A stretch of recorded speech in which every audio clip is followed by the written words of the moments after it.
They can hear us now. Hello, chat.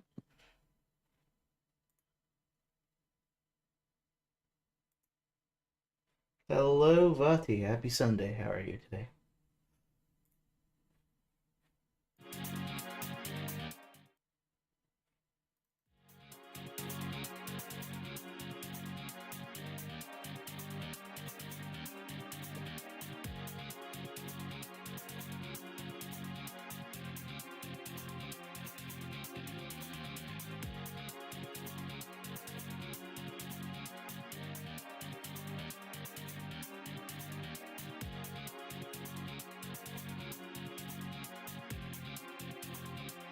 How's bisecting Spino?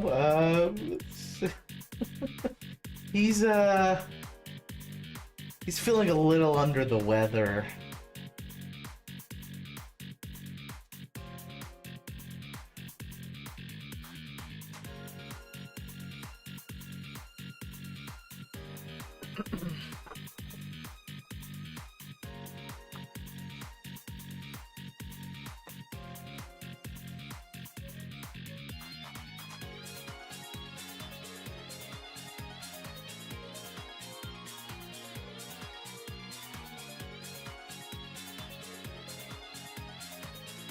Yeah. 50. Uh,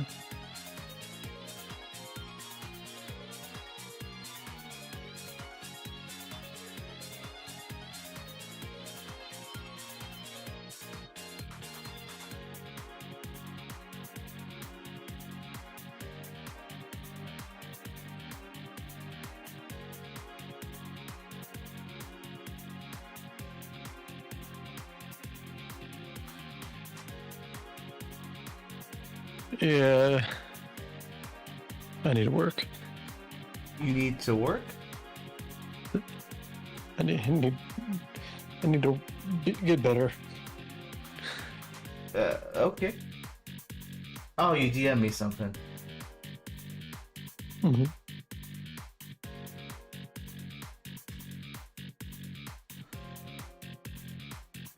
That's it could be better. Yeah. To be honest, I don't even remember what my WPM is. It's been a very long time since I took one of those. Fair. I have two of these. That's not normal.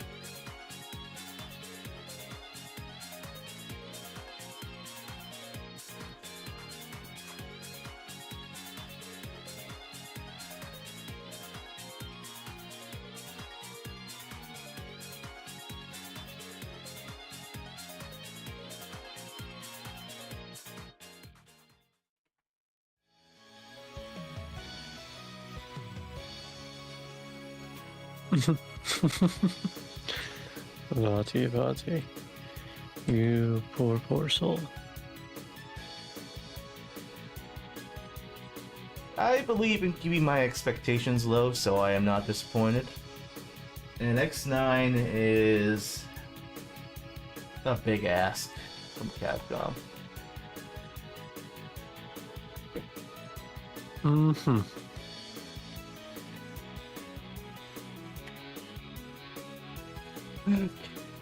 Stack everything. Oh, I got some giblets. Delicious giblets.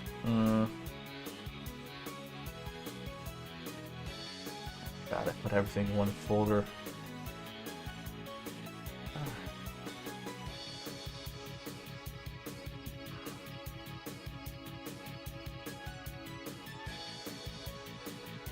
One, two, three, five. Okay.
Hmm.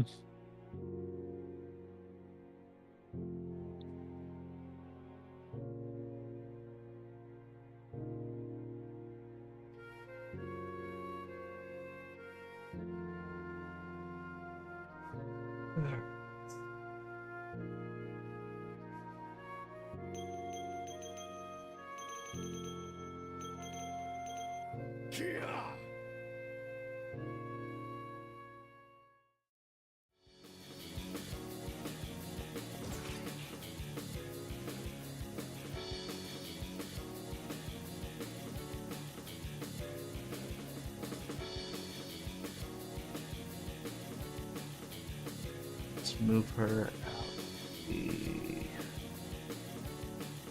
Wait, what? Oh. Let's move her out. I don't even know what the Luminate tentacle is made out of. Illuminate what? Luminate's tentacle from X8. I don't know. Deal and future stuff. Like, it came out of his chest. It just...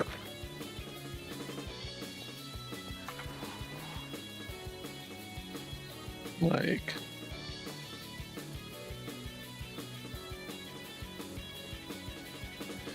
Was Luminate Dr. Wily all along? Ha ha ha ha. Uh-huh.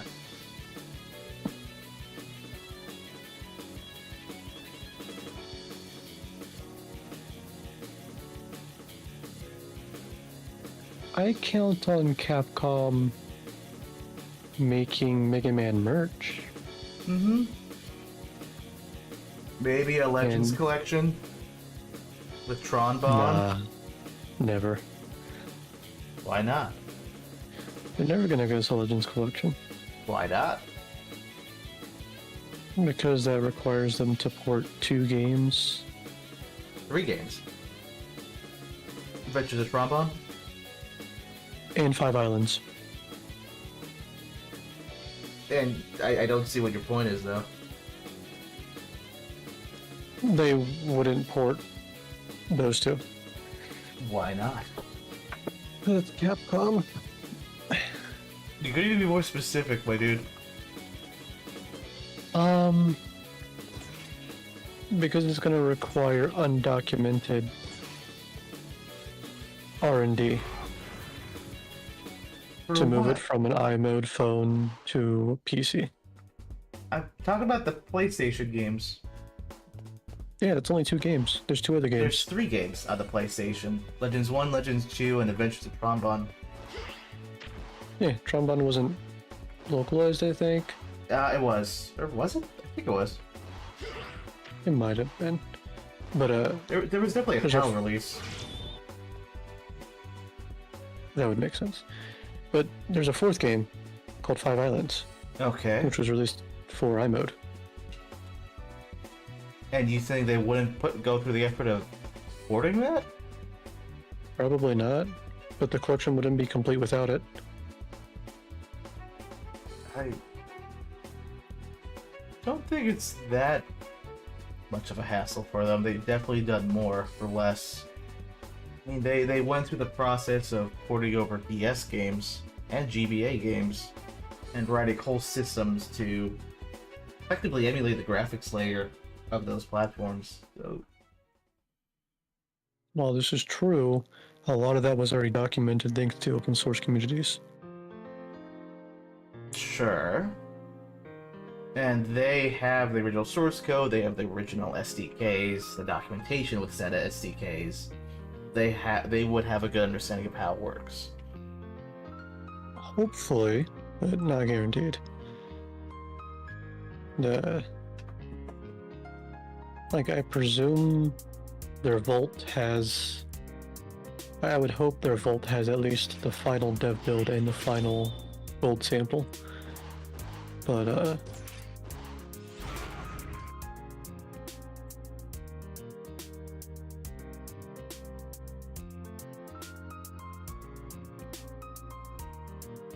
I don't know, I just have my doubts. Like, well, you look at Legacy Collection for the classic games. They did 1 through 10. And 2 volumes, but and yes. yeah. And then they kind of ignored everything else. I mean stuff like the Game Boy Color game, sure. I mean, you can argue the same thing with the X Legacy Collection. They didn't include the Extreme games or Maverick Hunter X. Right.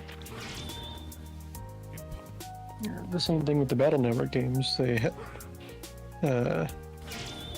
a number of bug fixes that were included in the American versions and the PAL versions that didn't get ported over to the Japanese version, as well as a lot of quality of life fixes from the secondary versions of certain games being released.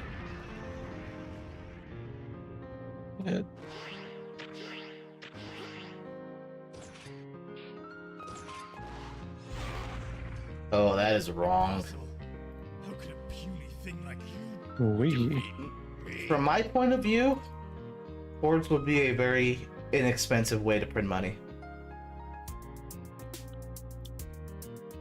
Yeah, if only Capcom.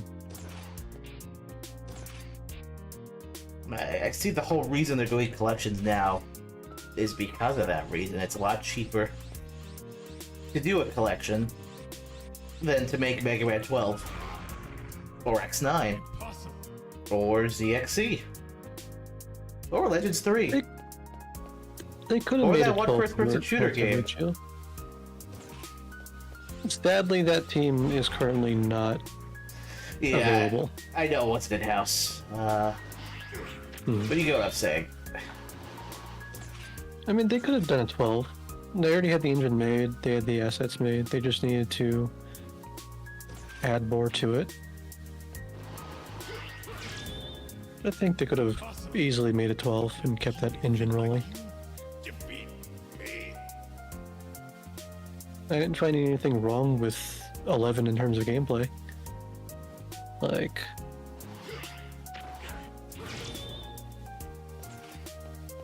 maybe it was a little finicky for corner jumps, but other than that, I think it's fine. Like,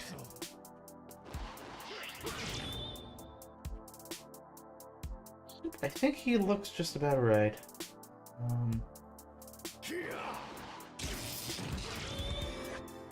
I'm surprised we didn't get a Proto Man DLC. Did we get any DLC at all? No. And it sold super good. Like, it just dropped it and said, okay, we're done.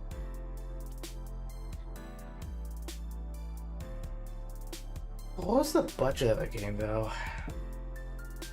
I don't know, it wasn't very much. It was considered a wild success as far as Capcom was I'm concerned. just curious if they made a profit. Probably. Probably more than a profit.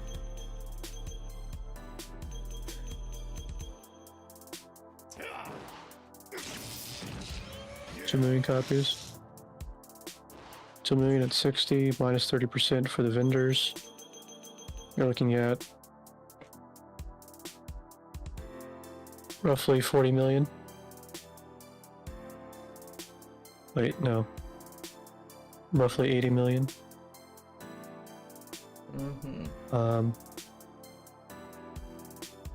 Yeah. After VAT and taxes, they're probably left with something like 60.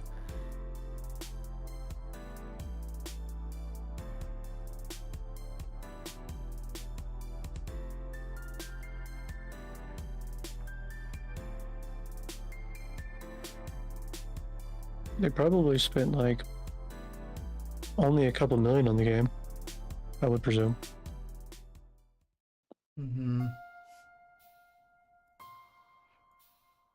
I mean, I look at like Next Dive, right? And it definitely feels like a very low budget title. Like even more so than 11. It relies so heavily on just reusing assets. Yeah, And just I want to say their team was like less than 20 people. mm-hmm.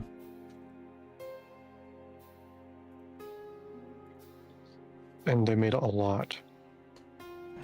What was this? Capcom of Taiwan? Yep.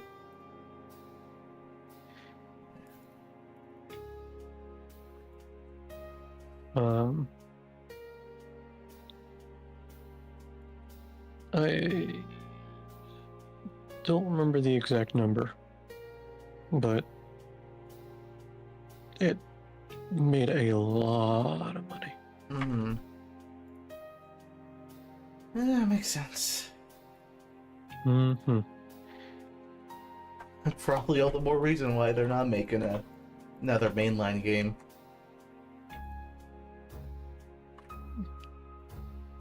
I mean,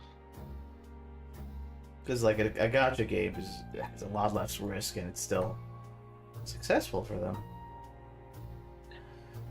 the funny part is that people convince themselves that if they played the gacha game and spent money on the gacha game, that they would somehow get Mega Man X9. And there was more than one person that I talked to that had this sentiment. That's absurd. Mm-hmm. Yeah, maybe if I play the Metal Gear Pachinko games, we'll get ourselves a Metal Gear Solid 6, Stargate Resurrected Snake, Solid Snake. I'm Snake Skeleton. Oh wow. Bone Snake. Oh jeez. Yeah. Yeah. I mean, they said the same thing about 11, and like you want an X9 or more Mega Man games? Mega Man 11 better sell well, right? I mean, it did. You want to make sure that we give you Mega Man 12? Well, the Legacy Collection first. You want Mega Man 11? Buy the Legacy Collection. We did that. We got Mega Man 11. It was great. X Collection. Radio Silence. ZZX Collection. Radio Silence. Battle Number Collection. Radio Silence. Mm-hmm. So, Okay, yeah, I theoretically- forgot about the whole thing with the producer. That is true, yeah. The guy did leave. Mhm. So that could have factored into a lot of things. Mm-hmm. So, theoretically, allegedly, there's something in the pipeline for Battle Network, but the what is unknown. We just know there's something. Star Force planned. Collection. I would cry. Not good tears either. The Star Force Collection should be included with Battle Network. No, they're gonna break it up into 8 different volumes. Probably. I'm kidding, but yeah. Star Force Collection side left, Star Force Collection side right. Both games come with Zerker and Pegasus, but the left side only has Dragon and and Ninja, and the right side has Storis and Unicorn. Yeah, but regarding Inti Creates, like, even beyond that aspect of it, I don't trust modern Inti Creates with another Mega Man game. They demonstrate with their own IP that they can be quite irresponsible. Yeah, very much so. Unfortunately. Yeah. Like, they were going strong for a while, and then they started fading really fast. Hello, Mega Man X fan project. Hello, unnamed person.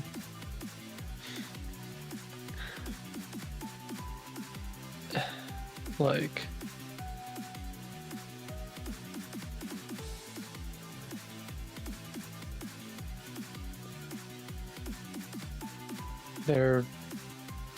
they've transitioned to making Castlevania games and hard games. I mean, you know, I don't mind that part so much. So I think it's good to put your eggs in multiple baskets, because if you just do the same thing over and over and over, there's no guarantee that it will remain viable, right?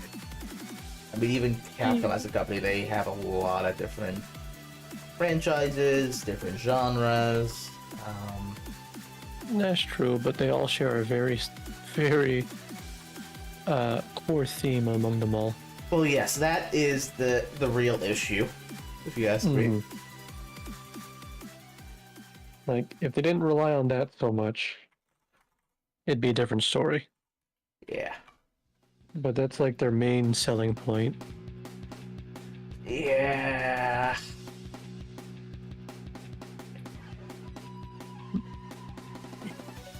I heard you like waifus and husbandos. Here, have some waifus. That's gonna be 90% of the game. I'm actually surprised, to be honest, that they haven't made a gacha. So I will give them credit where credit is due. No, At least Johnny, they're they're not listening. You give them horrible. ideas. Oh no. Oh no. Look, they're out of control, but at least they're not deplorable. That's debatable. Okay, what they did to Gunvolt was deplorable. Yes. It's a war crime.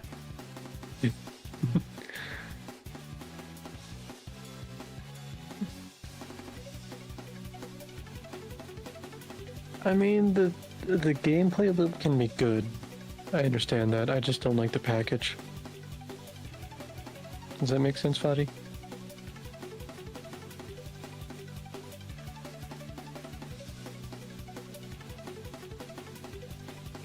It's like, yeah.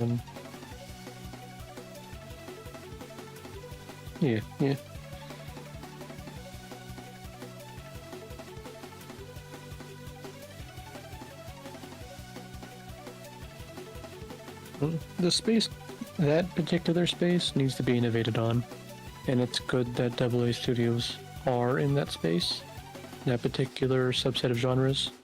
That's good. We need more competition there. That way everybody grows together. They just need to stop relying on other marketing tactics. I feel that. Mhm. There we go. Okay.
Sub-series? I feel like it has to be the Zero series.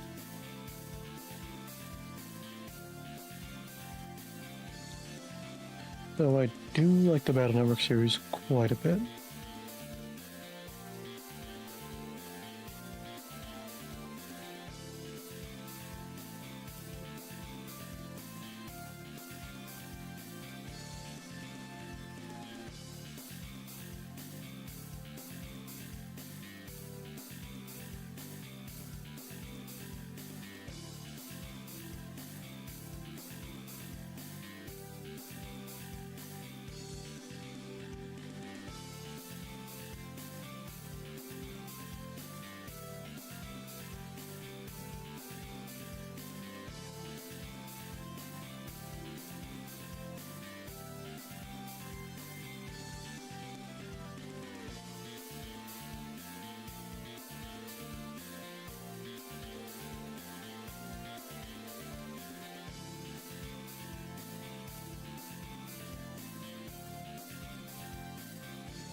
That will do.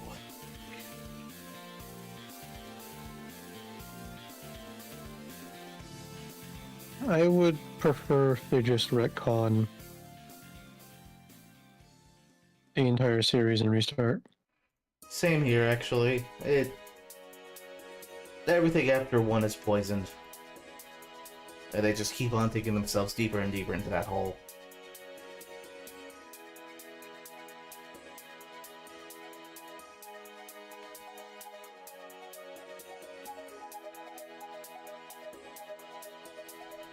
Okay. I shift everything to the right.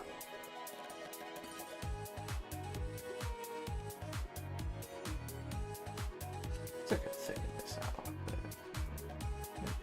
Yeah. Okay.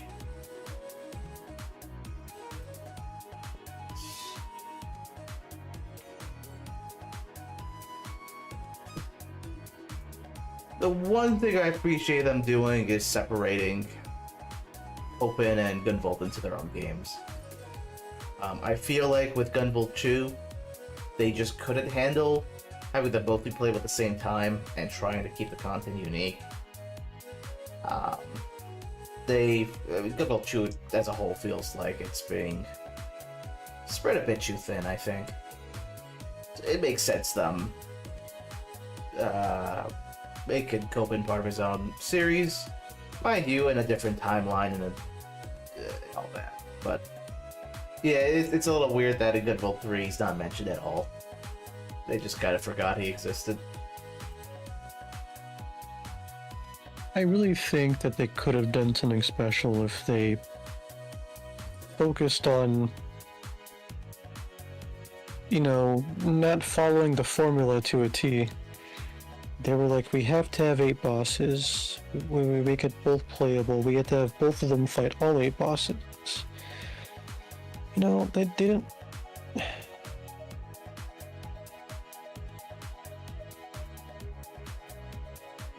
They tried to make the same shoe fit for 2 different people. Learn from X4's mistakes.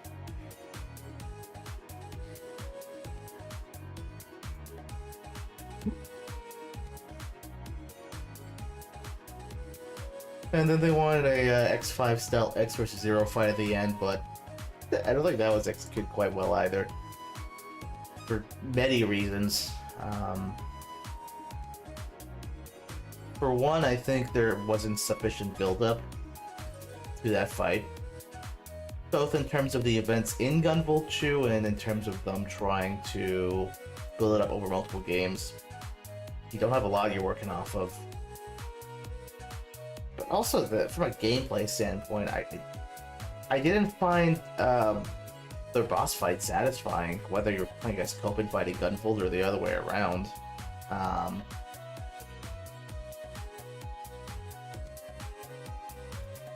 It felt like they're trying to do the ZX Advent thing with the Mega Men, where you're fighting them and it feels like you're fighting against another player. You know, the moveset of the boss is very closely tied to the moveset of a player playing as the Biometal. Felt like they were trying to do that in Gunvolt 2, but character just didn't feel, it didn't feel like a competent player. That's the best way I can describe it. It's a nice way of saying it.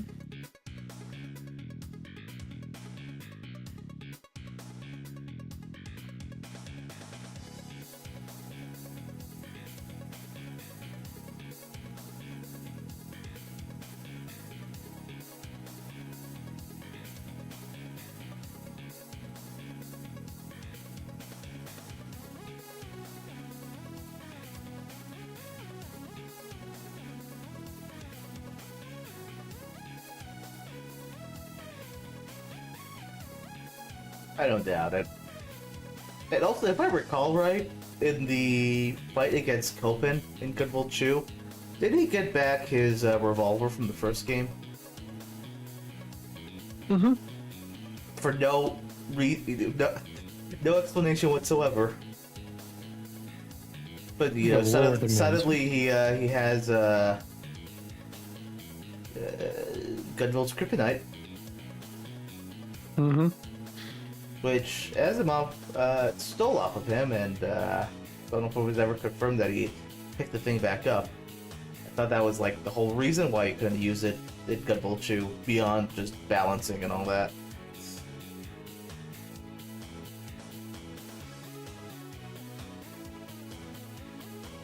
And then honestly, kind of a bit of a nitpick on my end, but something that did take me out of 2.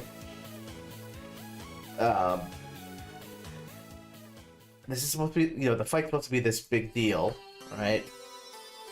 But, like, as far as the music goes, you know, against Gunvolt, you had a not so bad... Actually... Yeah, they did do a remix of his, like, intro stage theme for the first game, and it wasn't the same one that was used against Asimov. My recollection. But with Copen, when you fight against Copen, they just recycle his theme from the first game, and it doesn't fit at all. There's really an audio drama that he recovered it. Okay, I mean, if that's the case, I'd like to see it be used when I can play as him. In some capacity. It just... Come on, you know? That's another problem with Inti. They like to put supplemental lore. A lot of it. Critical supplemental lore. Infuriating. I mean, I think as far as the Zero series, it's understandable because they don't have... They can only show so much in the games, right? And these are games they're pushing out in a very short amount of time on a GBA, no less. So, you know... A lot of the stuff they wanted to tell, I can understand putting it in an audio drama. But now, space isn't a premium anymore. Mm-hmm. Like, I would not have mind, well, at least for GV1 and maybe IX1 and GV2, if that stuff came as a DLC. That way it could actually just be in the game.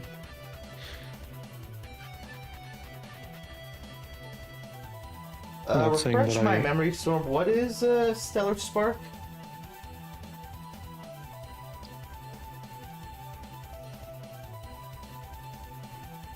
Do you know what that is, Johnny?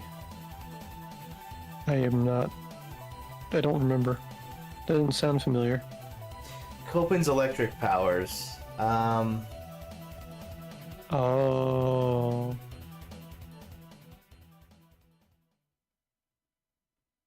Huh?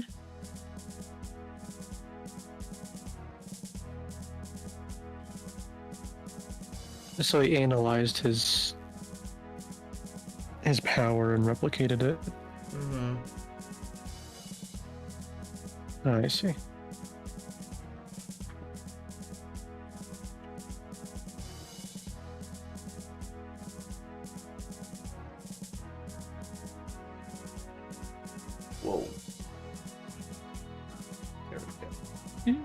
Oh yeah, he's X, effectively.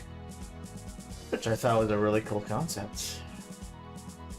What happened to my layers? What? Oh, there we go. Cool.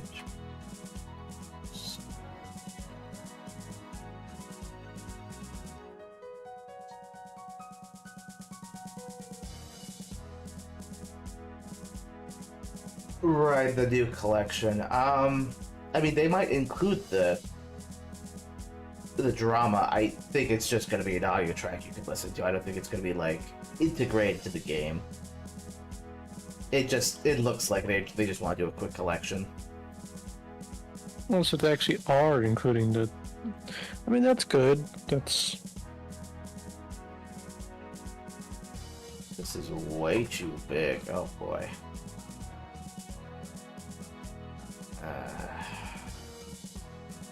Let me zoom out the camera and maybe adjust the height.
X5 is pretty good.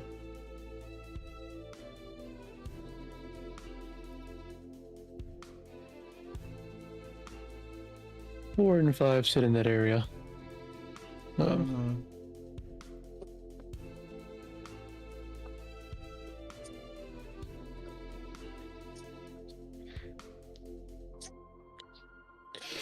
Five could have been great.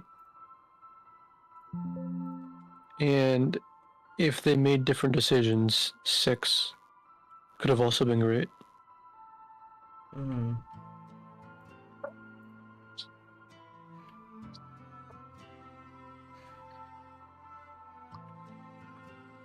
I do really, really like the art for six, though.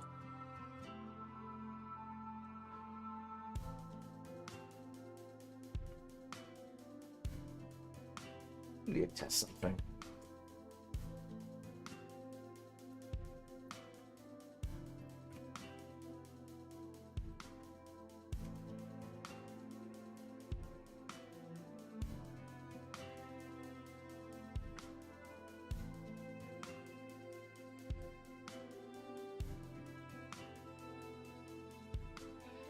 Oh wait, it doesn't go that high up, does it? Okay.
Why was Dynamite copied able to die hard?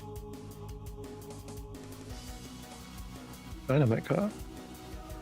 I've never heard it be called that.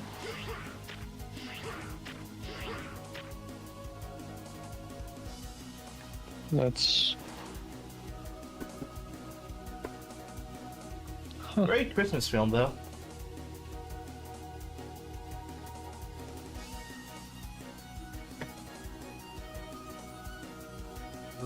Dreamcast?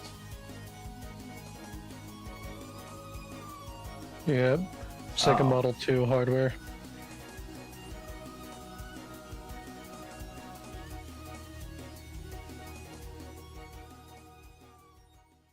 I see. It was one of those situations where they didn't, the American and the PAL regions didn't believe that it could do well by itself, so they attached a branding to it to help sell it. That makes sense. That's disappointing.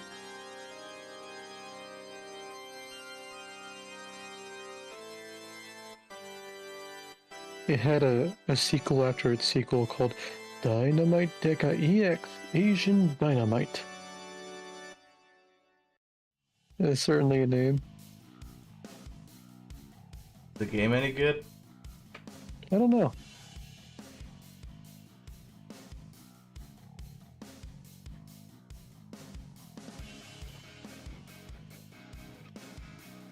Oh, that makes sense. Hmm.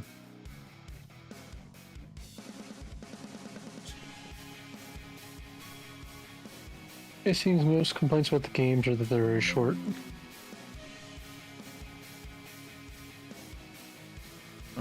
Alright. Yeah.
Unsure, only know that it's short. I've never played it. Mm-hmm.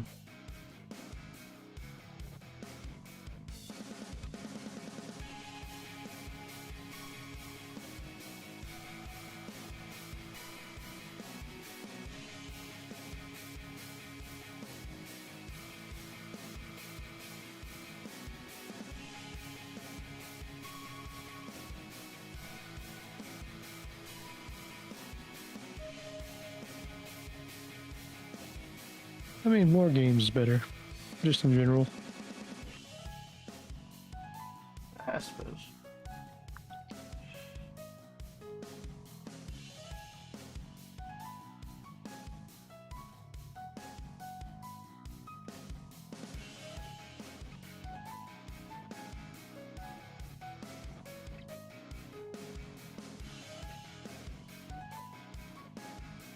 This part's a little tricky, huh?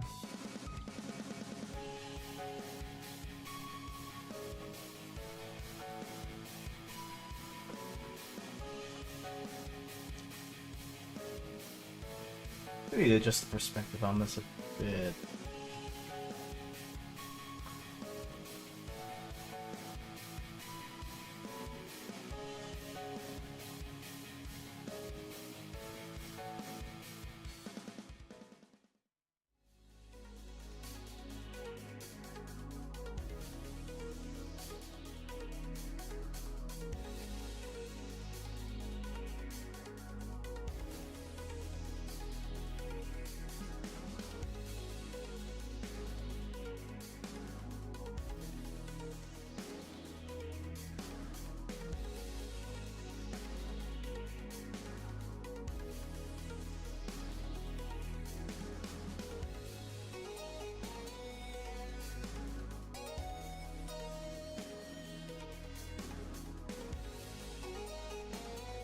this part will use tiles, yeah.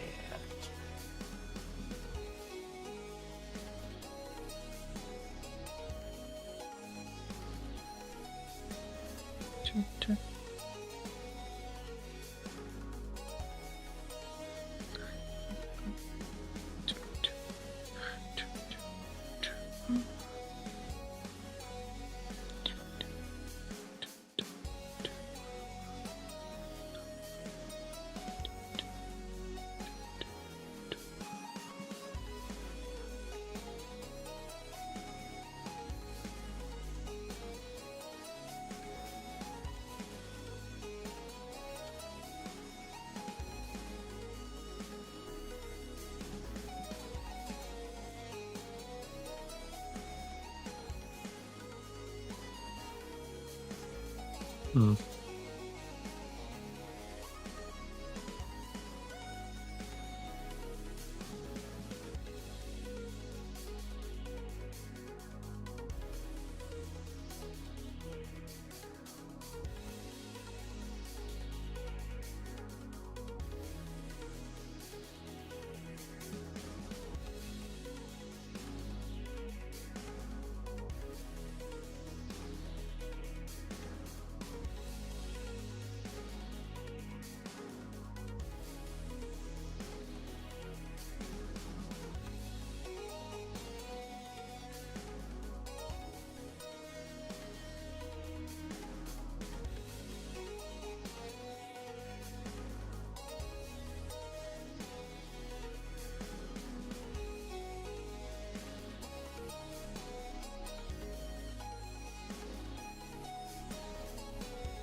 Oh, congratulations. Nice. If you do drink, drink responsibly. Yeah, what he said.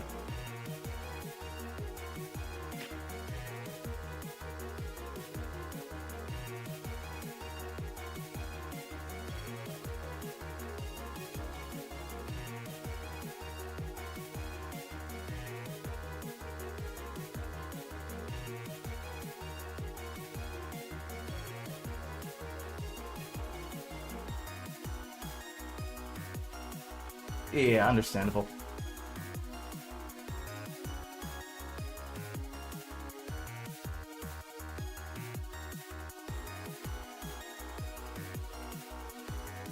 Nice.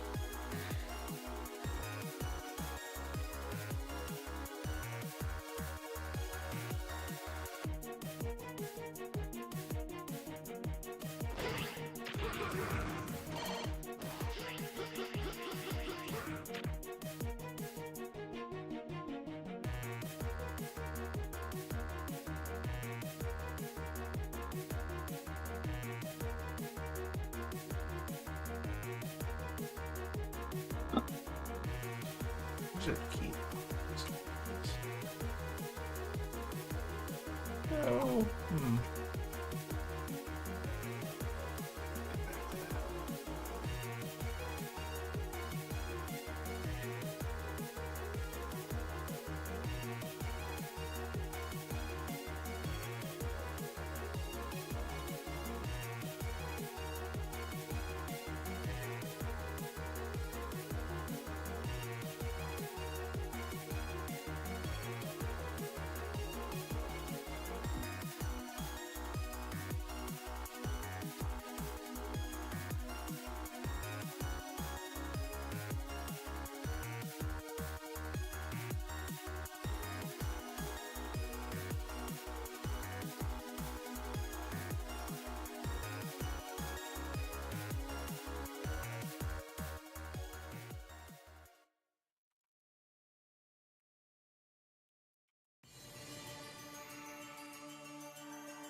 Come on. Blender, please. There we go.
I am gonna BRB for a bit. You're not to get to the lost.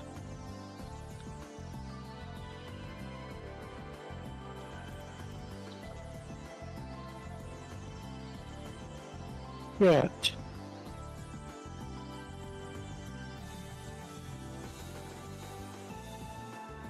Does anyone use Blender for character modeling?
Hi.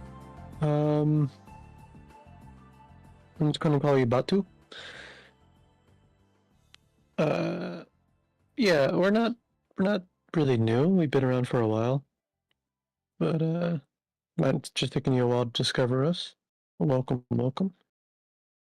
We've been around for 10 years.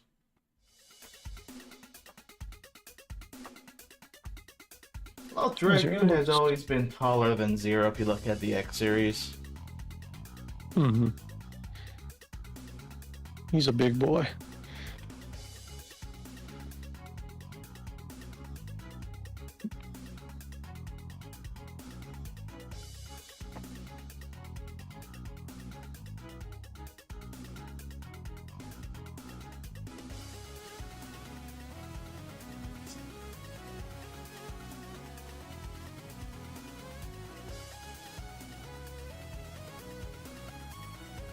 we wrote our own engine. Oh. We call it the Immortal Engine, which was named after what our group used to be called.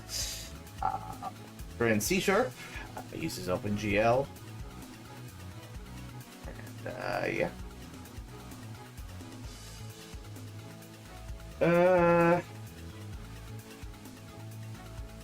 Okay, like, if you look at, our current Dragoon in-game...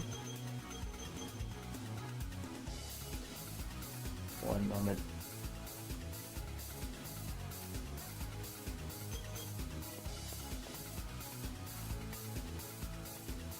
He's like even, I would argue like even, well, it's not his standing up straight animation, but we shortened him down to make it more accurate to like the X series, the difference in height. But yeah, no, I mean, just look at footage of X4. Like, Dragoon has always been pretty tall.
Sub-series as in Mega Man sub-series? Least favorite? I don't really care for Mega Man Soccer.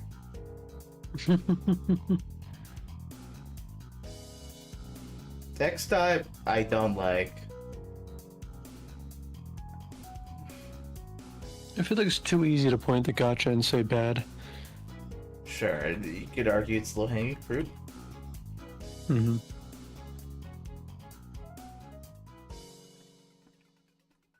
Mm.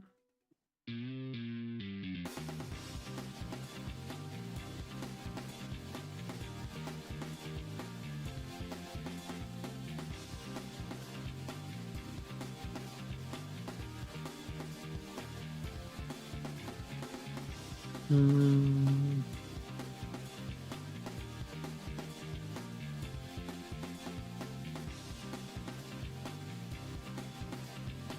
Now, I could be cheeky with this answer, or I could be, or I can give a real answer.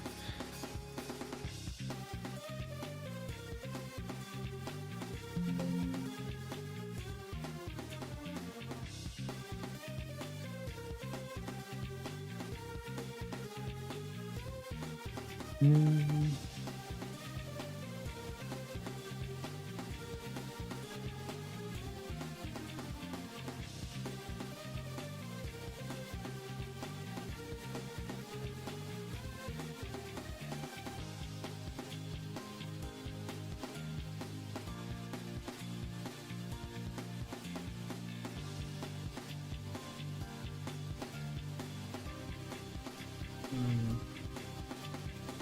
I have to say Star Force as a whole. I liked the first game in terms of the story. That is way too low. I gotta raise this up. And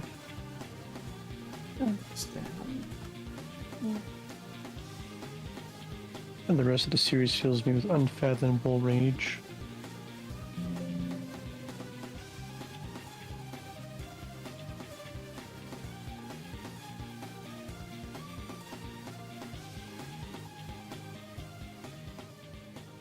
Let's see what's going on. Okay. Hmm.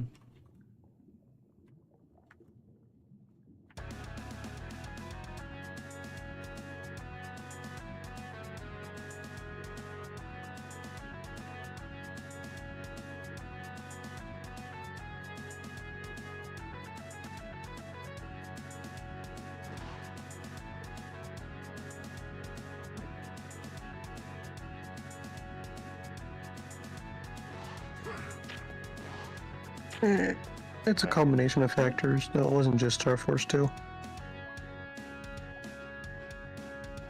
I mean, Star Force 2 was bad, but it wasn't just that. Hmm.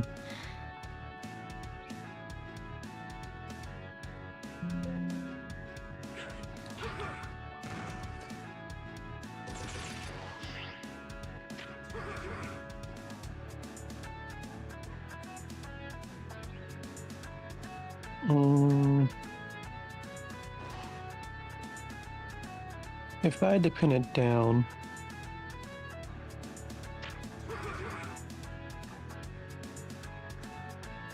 Star Force 2 is a Battle Network story because Star Force 2 was written by the same scenario director that was writing most of the Battle Network series.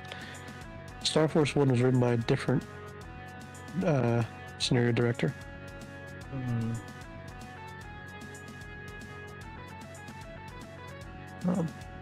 That's why there's so many rehashes in the second one.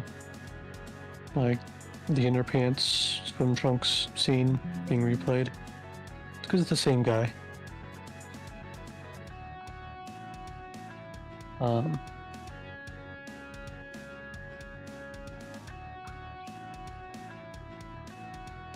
Star Force 1 by itself would have been fine. It should have been the only game in the series. It tells everything it needs to tell. Sure, you could argue that it's just the start of a story, but it doesn't do any character assassinations. It builds on the lore, and it has a very open and shut narrative. And there's only a few oddities.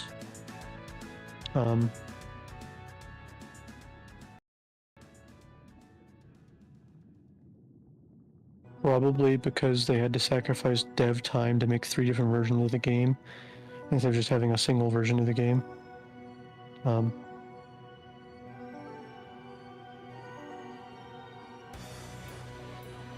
the whole team was made by the same developers that made Battle Network. It's the same team that carried over. They just change their positions. They kind of shuffle between each other to give each other time in the limelight to see how they can do.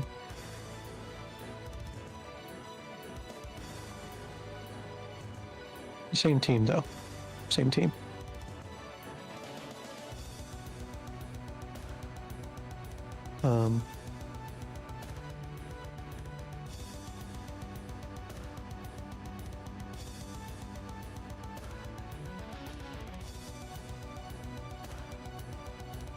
Who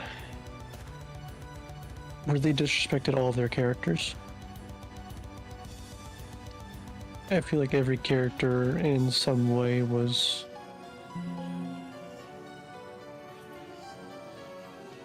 abused in some manner. The best way I can describe it. 3 tried to fix things, but 2 kinda shoehorned them into certain decisions, which meant they had to carry over character assassinations from the second game to the third game. Really, you can kind of skip the second one and only be a little bit confused in the third one. But, like, I don't know. Meteor, Moo, all that jazz, I don't know. I've grown even more disappointed in it as the years goes by, because the cell phone games for Battle Network released unofficially, and if you play through those games, you'll find out that a certain character is called Nobody has a ancient civilization that was technologically advanced that was destroyed, and now he's seeking revenge in the future, which is basically Solo's entire character. So he got reused but made more edgy. You can give him applause.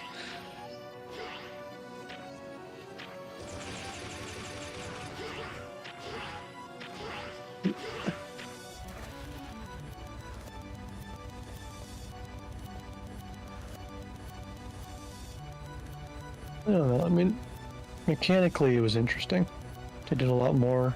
They fixed the gameplay system a lot. So from a gameplay perspective, 3 is pretty solid.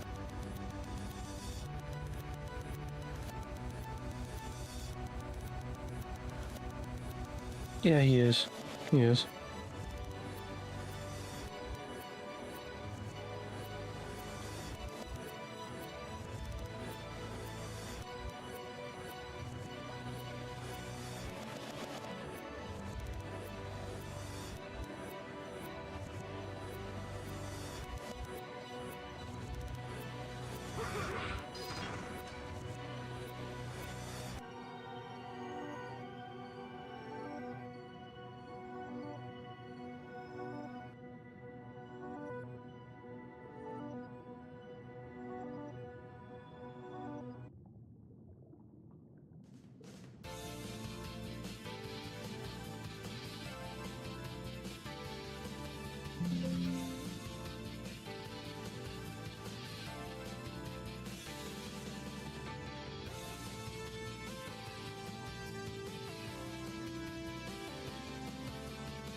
I mean, design-wise, it's absolutely true. But, like, character-wise, they just took everything that made Chad unlikable. Chad, whatever you want to call him. And combined him with the backstory for Nobody. And then they took Laplace and then added stuff from base to Laplace. And then fused it with Edge.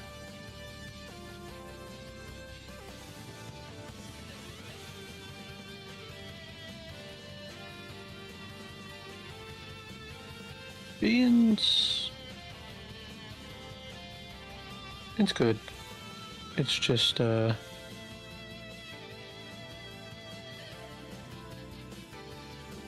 have to have a certain suspension of the era the games were made in, and focus on that.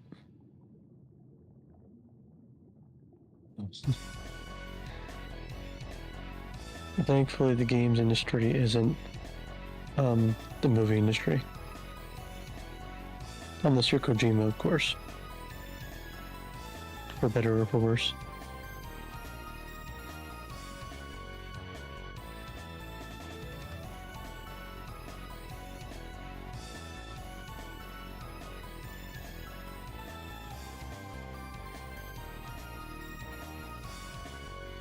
Star Force 4 could have worked based on the leaked story and stuff. It's possible, but I feel like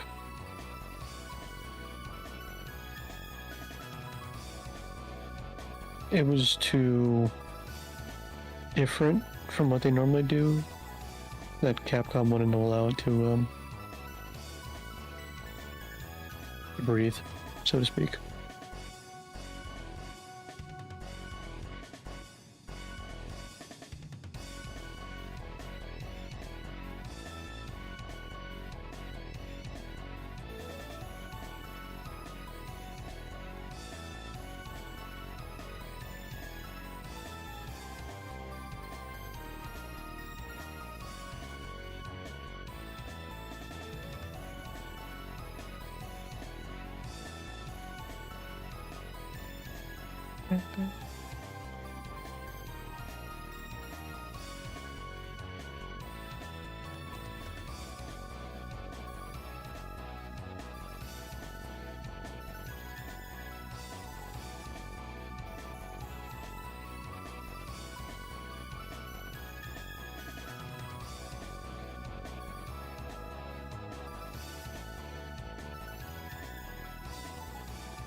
I'm aware.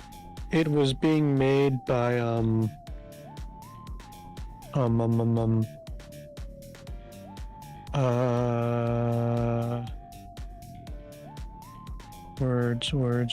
words. Hello.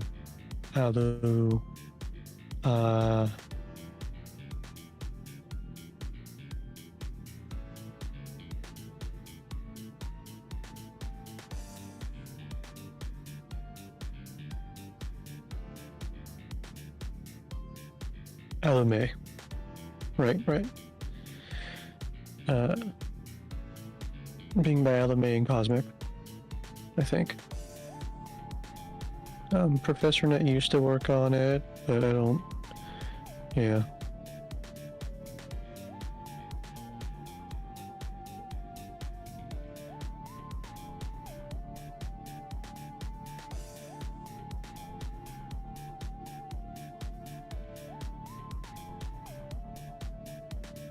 I'm not sure how that project's going. They had that demo in 2021 and 2022 for Sage, and then I think it's been radio silent since then. I'm not sure what happened to it.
At least with SF4, they were addressing the character assassination that they did Delaney Hikari.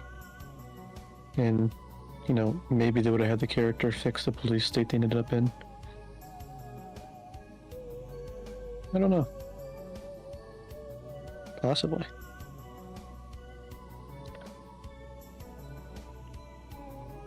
I think if it didn't have any interference, I think it could have been a successful game.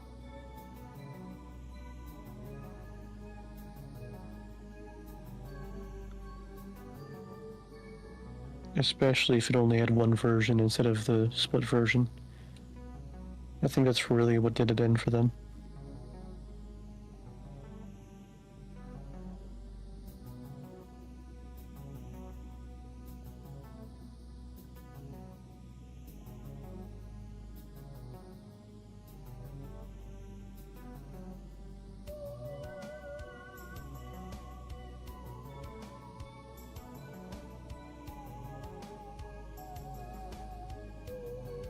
No, we're talking about back then, Vati, not now.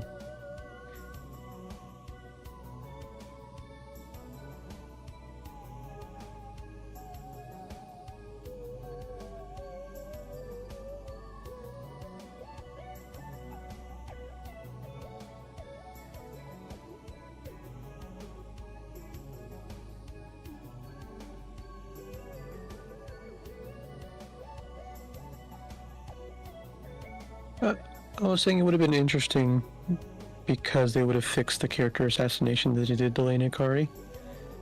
And that could have been a situation that they resolved by undoing the police state he accidentally created with his descendant as a sort of a retribution, not retribution, the right words escape me.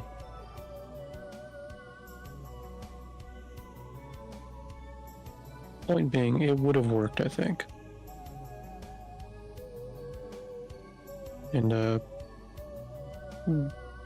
if they didn't do split versionings and they made just one game, it probably would have been probably a lot more successful. A moral justice? Yeah, I mean, I guess it's moral justice. It's fixing the flaws that they accidentally created through their ancestors. It's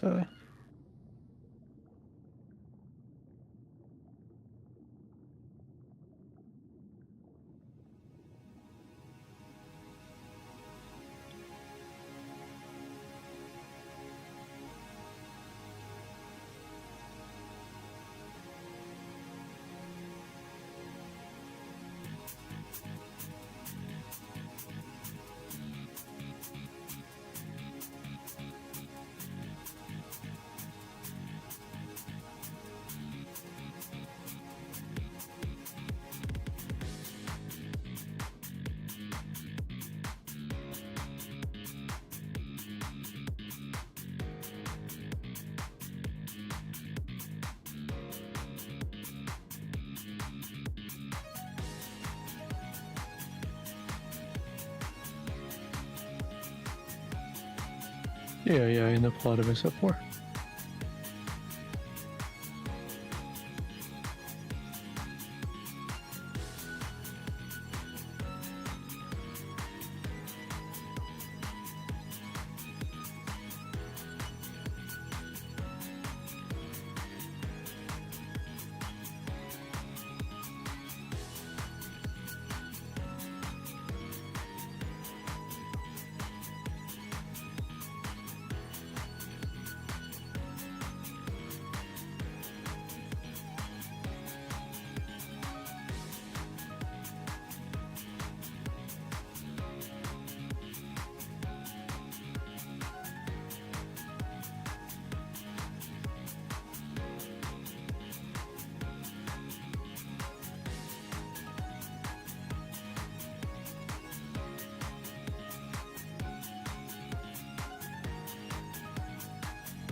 Yeah, it would have been nice. Like, it would have been the just desserts for everybody who disliked SF2 and was disappointed with SF3.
It could have been edgy, that's true.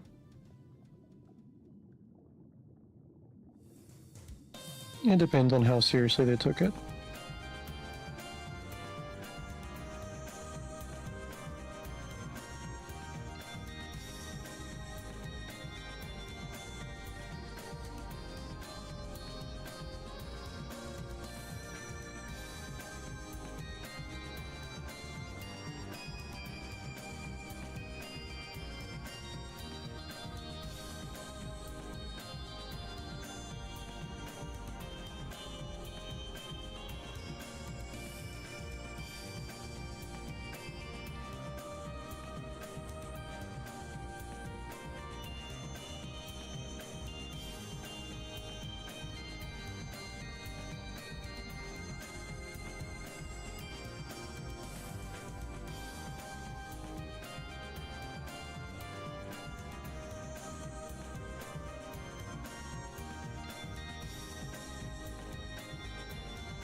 Mm-hmm.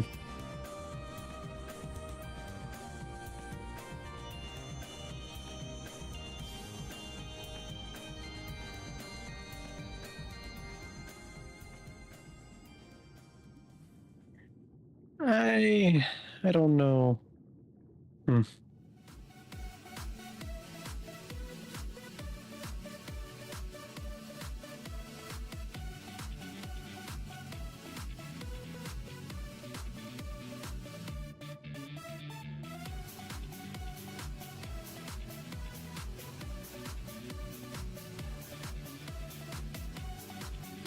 Partially, but I mean, how do I put this?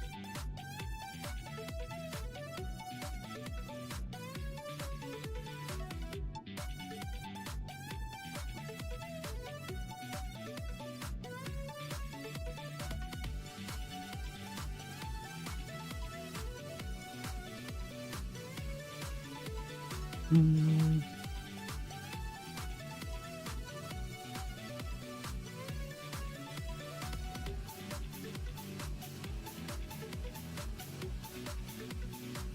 No. Their relationship was just...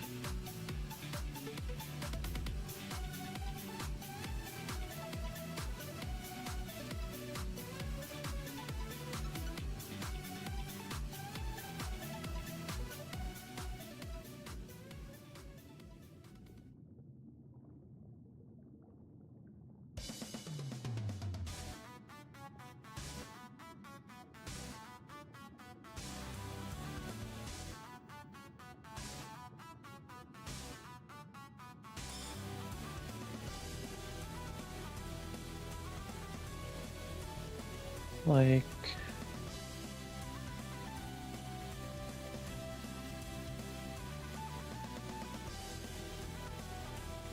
Speedran. It was Speedran, and because the character itself was changed quite a bit, well, I mean, they're all kind of changed.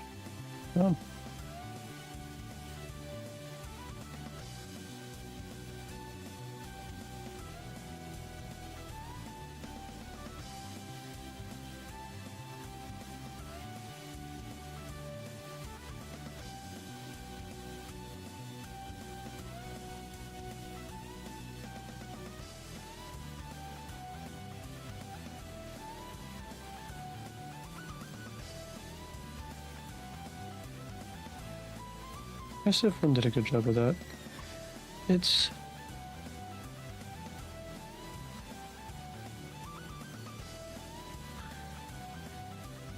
Okay, Maria, I mean, with the character for Shadow, at least in the movie, he came from a space rock.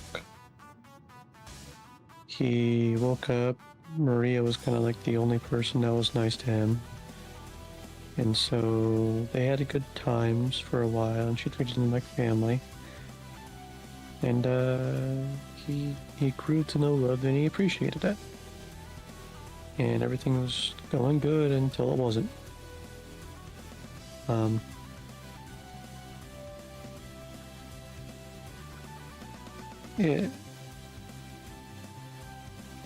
We have like a few scenes that, you know, we know they interact based on the scenes. We know they had fun together. Movies, pillow forts, just being silly kids, right?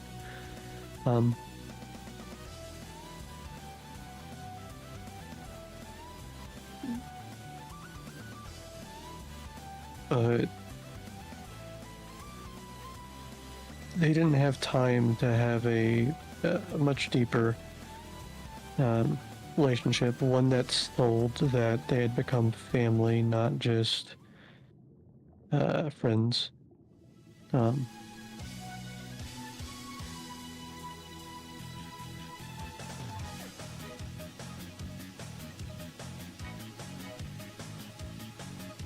Something that, out of everybody who tried to connect with Shadow, Maria was the only one that could connect with Shadow. Rather than that she was the only one that tried.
I guess.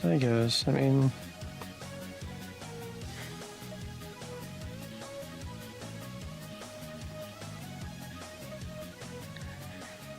Uh,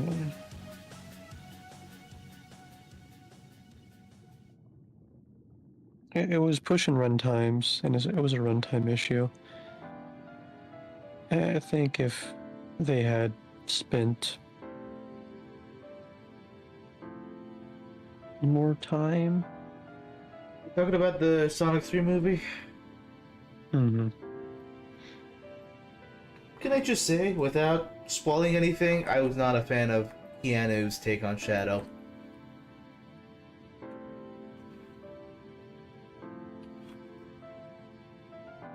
I did not like it.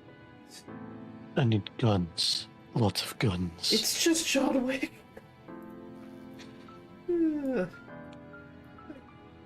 It doesn't fit. We only got like a few bits of the sassy Shadow. You just got it, game VAs to do it. Mm-hmm. I feel the same way about Sonic, to be honest. I mean, I don't hate it. I don't hate take out Sonic in the movies, but I feel like the game, any of the Sonic game VAs could have done it. Yeah, I mean, we got Tails, that's W, I guess. Yeah.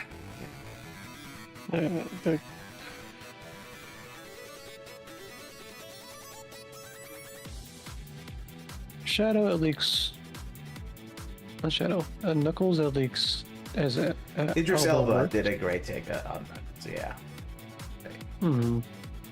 He actually changed his voice in a meaningful way to the point that I didn't know it was Idris Elba.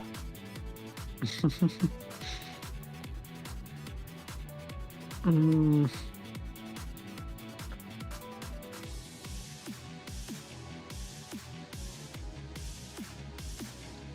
Approved. Kanchunk.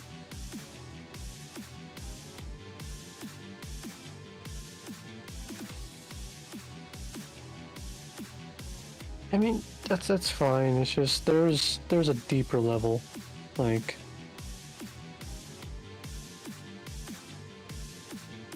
There's a difference between gun killed your only friend and gun killed my sister. And that's where the miscommunication, I feel, is in the movie. Because Maria is supposed to be his surrogate sister. And vice versa. He's her brother. That's not exactly communicated.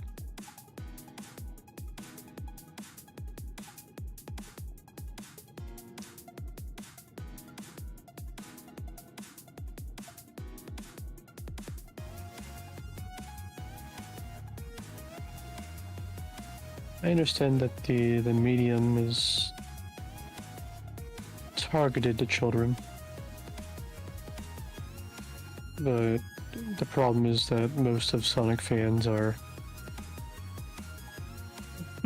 adults. Mm. And I get, you know, you want to bring your kids to the film, that's good. No? They're gonna bring the kids anyways. It's not the kids you have to convince to be in the theater, it's the adults.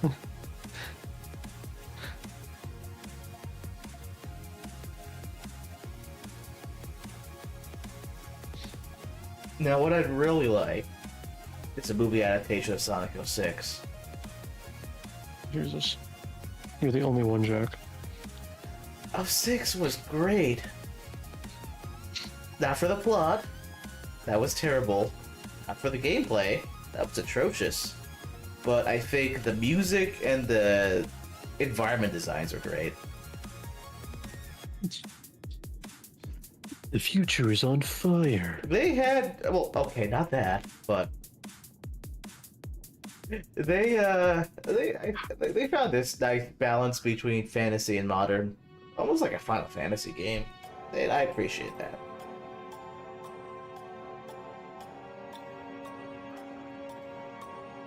It solidified a good style.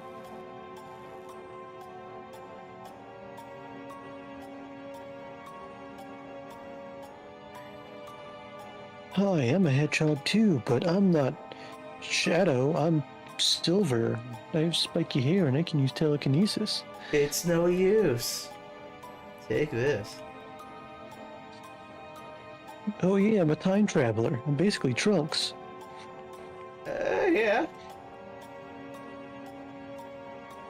Sounds about right.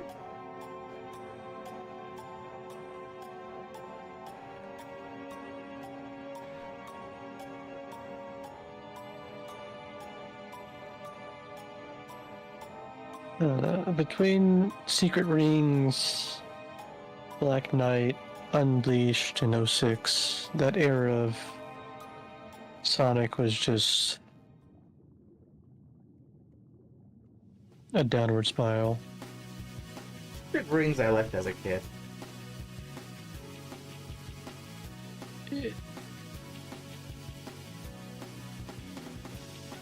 It was interesting.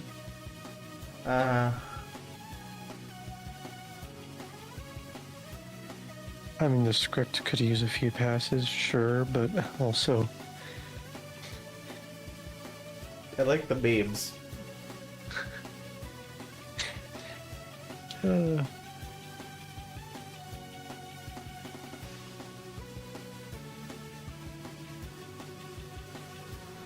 Let's see.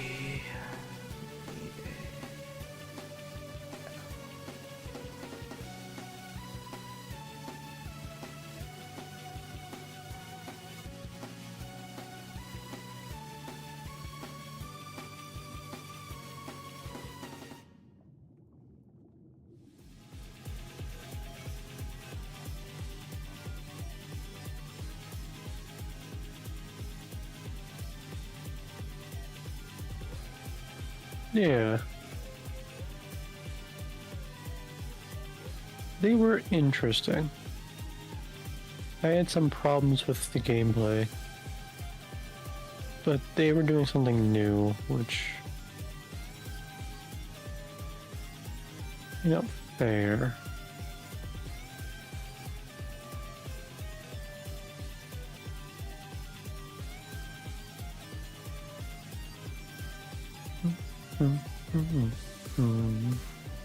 And now I have Amy's theme in my head for some reason. Which one? I'm on fire. I remember that part. You don't remember her character theme? I didn't play much of Sonic Adventure. Oh, I see.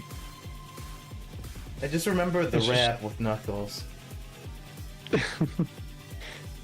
It's just like this 10-second loop. She says she's on fire. It's just, I'm on fire, fire. She needs to. I think she needs to see a doctor about that. Probably. Ooh, that is cool, but not what I want.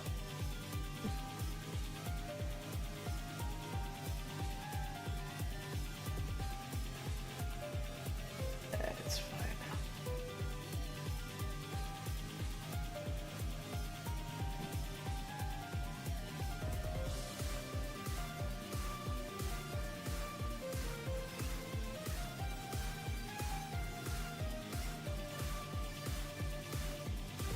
They were decent directions.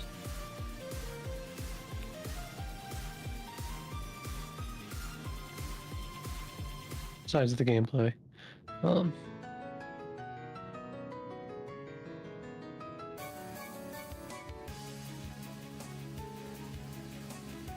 Are they even considered canon?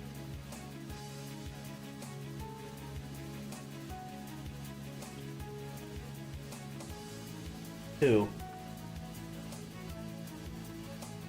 Who? Not who, what? The storybook series. I thought they were literally just storybooks, just tales, like fairy tales. Yeah, but we had this multiverse nonsense going on. Yes, and we have a Marvel Cinematic Universe, but that doesn't mean Iron Man's real.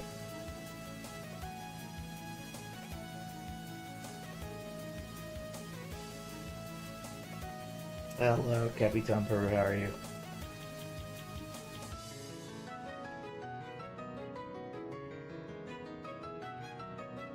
Frontiers made them canon. Did it? Yep. They happen after Unleashed. What happened at Frontiers?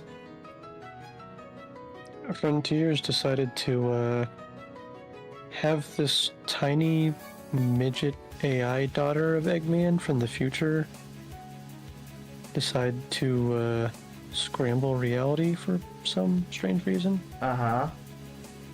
And then I don't know what else happens. I know that they kidnapped all Sonic's friends and digitized them. I know they made Sonic's voice all, like, serious and gruff and kind of depressed sounding.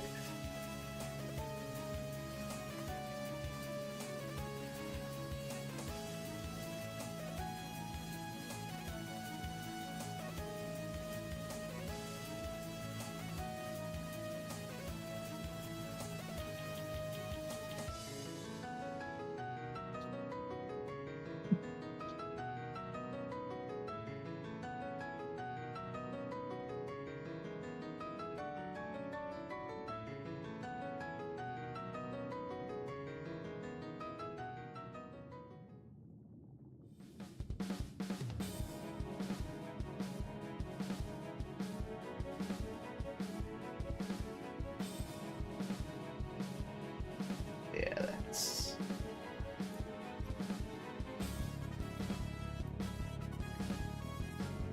I come back to this part.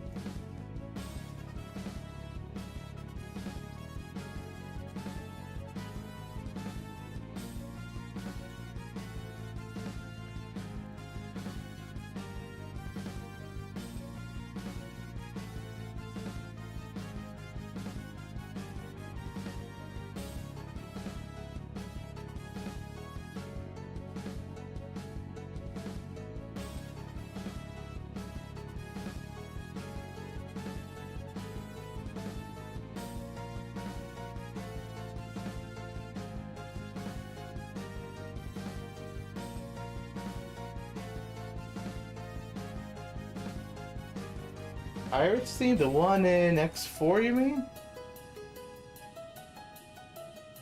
I would need to listen to that again. It's been a very long time.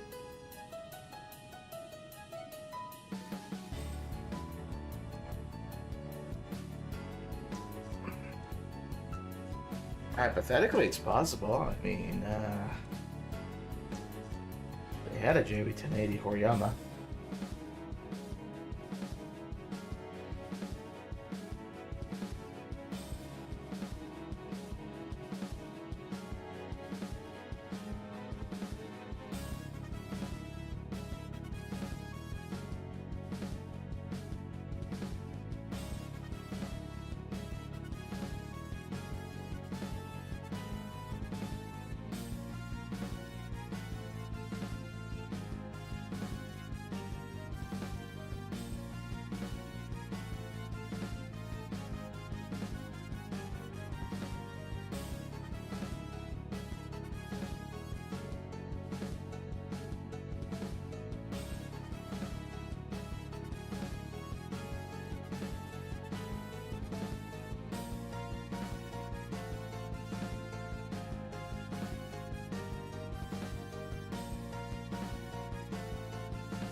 Barbara. Okay.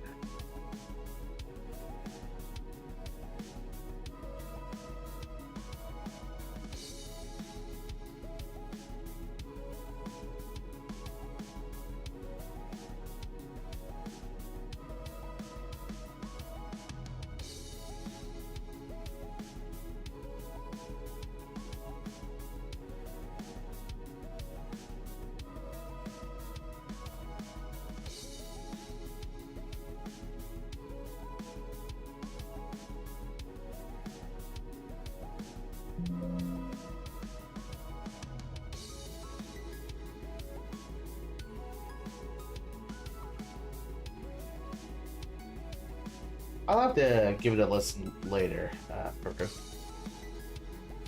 Because I'm not sure. It might be.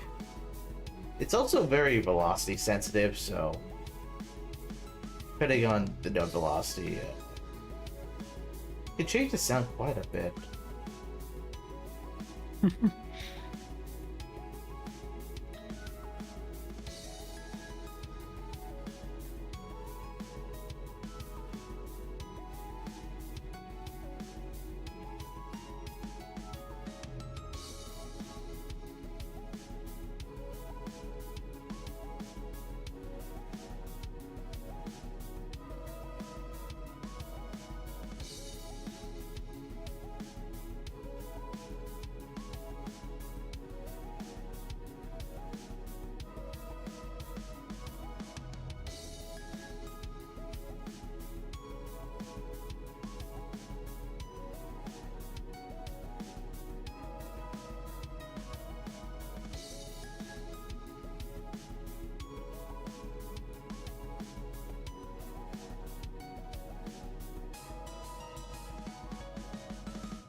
You good? Mm-hmm. Back's misbehaving. Cat's misbehaving. Back. Back. Ah, okay. Gotcha. Understandable.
be right back again. Okie dokie.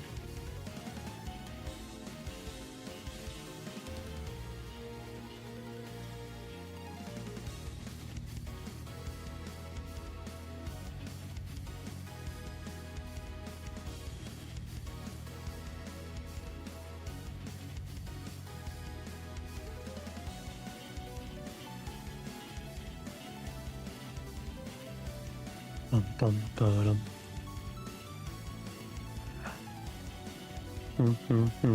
Hmm.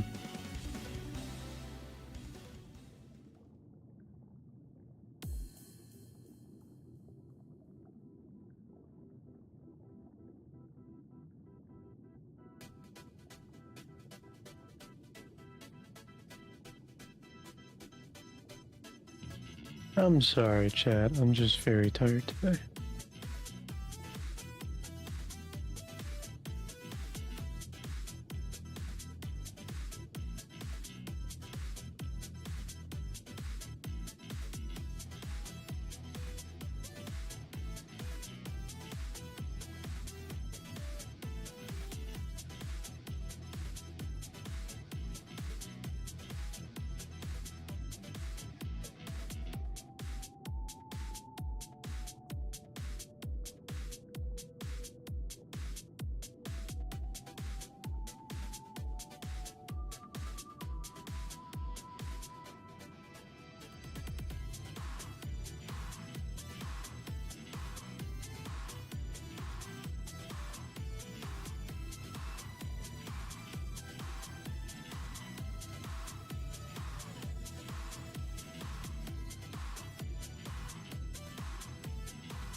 Hello, tech support. How are you today? But he called you. No. You're tech support. No. I refuse. I see, I see.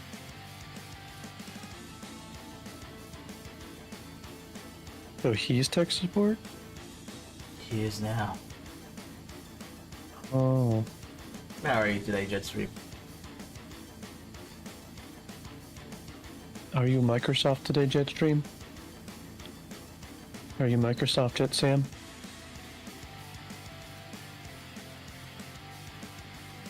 That was a sentence?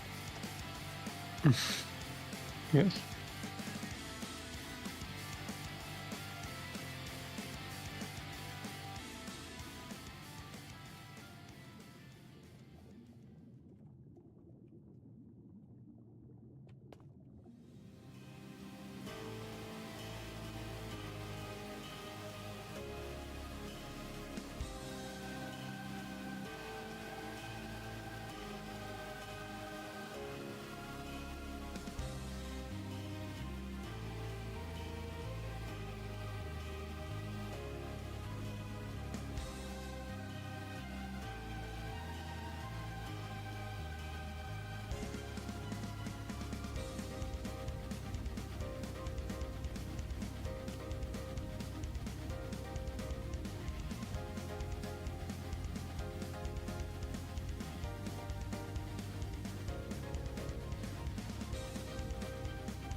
Doing alright.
Oh, hey.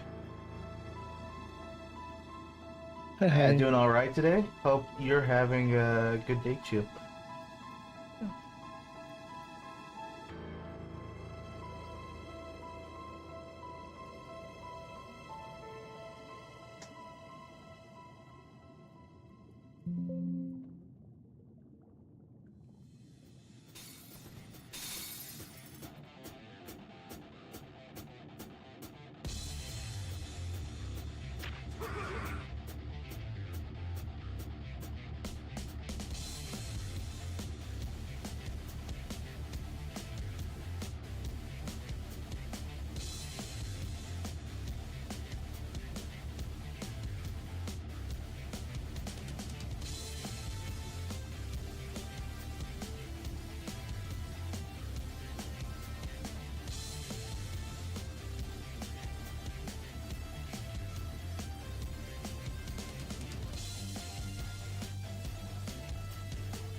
Let's see if we can work out.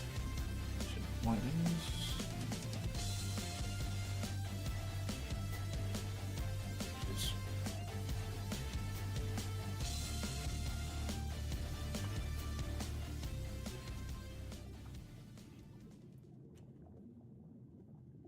A resonance cascade. That's a word. What is this, Half-Life?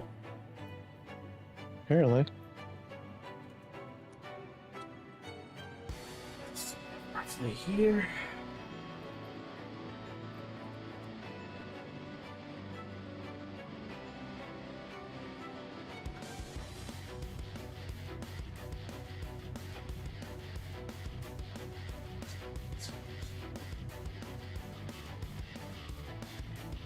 Was it one of those moments where you opened it and then, everything stopped for a second and you're like, is it going to be okay? And then it boots up and you're like, oh, it's fine.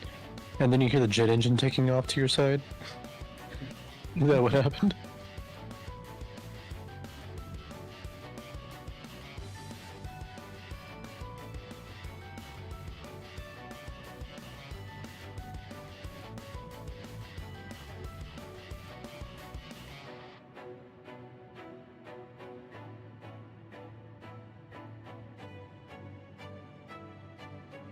And how are things with your project, Yeserdom? I saw you were working on developments.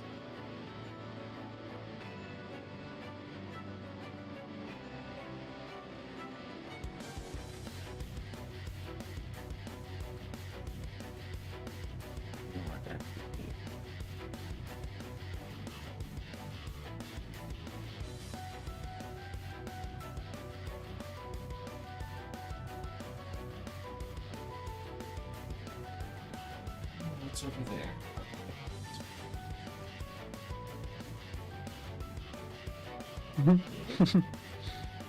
I see.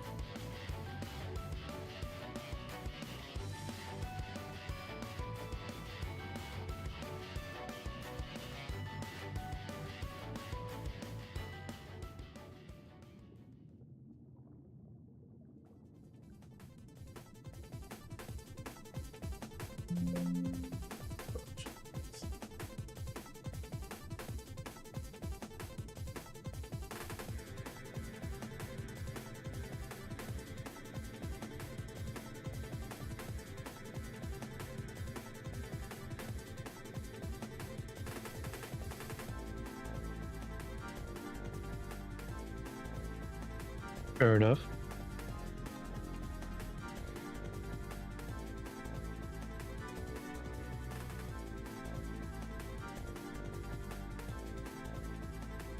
Makes sense, yeah.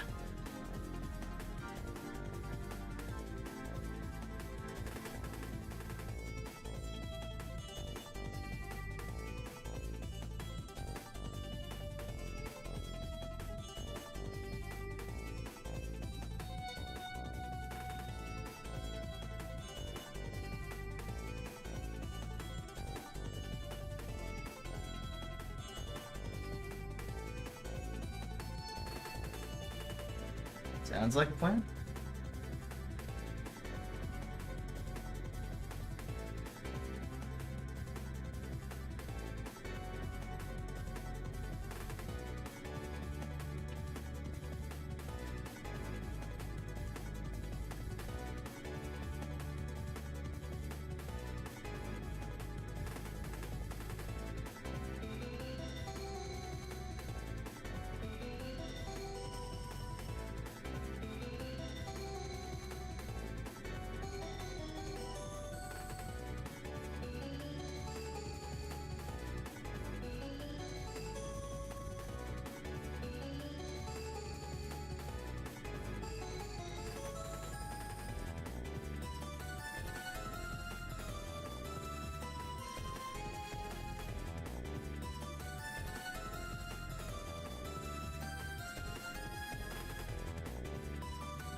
Hmm.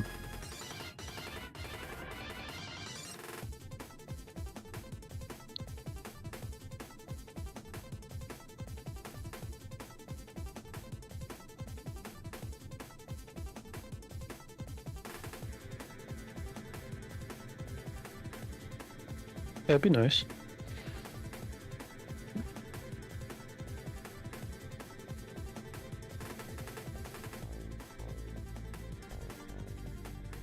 Oh yeah, that'd be neat for sure.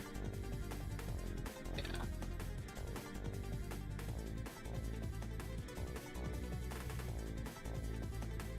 You know, speaking from experience, take your time. Don't feel like you gotta rush it. It's important to leave a good first impression, you know.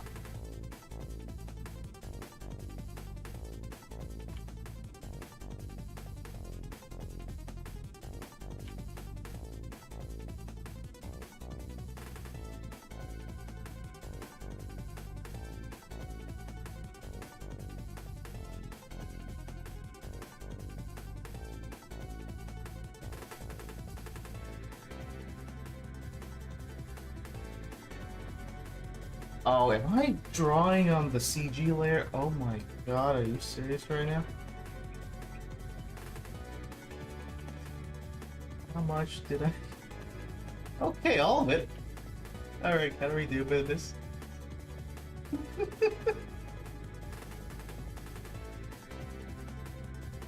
should have put... won't even let me undo all the way. You know what? Keep it on the render. It's not good.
Oh, dang.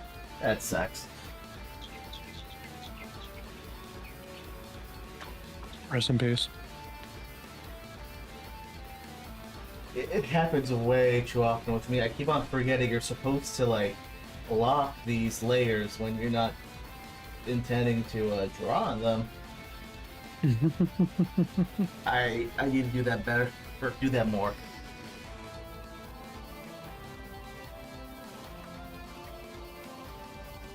You know, it'd be nice. What? Auto lock. What's the criteria for it locking then? If you're not on a layer, it'll automatically lock itself after a certain period of time, forcing you to unlock it to use it. Maybe.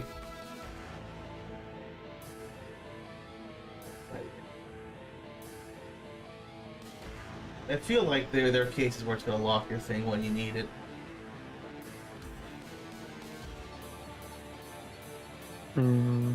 Maybe. Where's my vanishing point? It's roughly that thing. Here.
Hello, Vega. How are you today?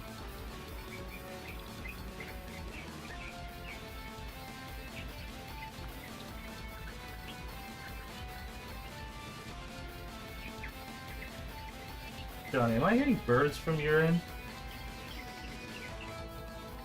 You are. What are those? Those are birds. Outside? Yes. At this time of night? Yes. Okay. Have you told them to get off your lawn? I have.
See how well this line art holds up.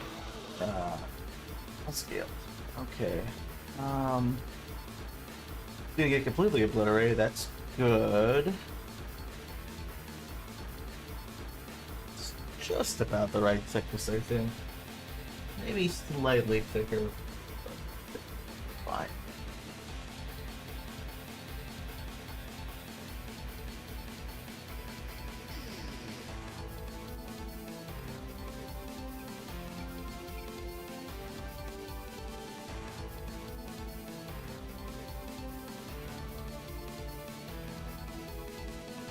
It's workable. Mm-hmm.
Yeah.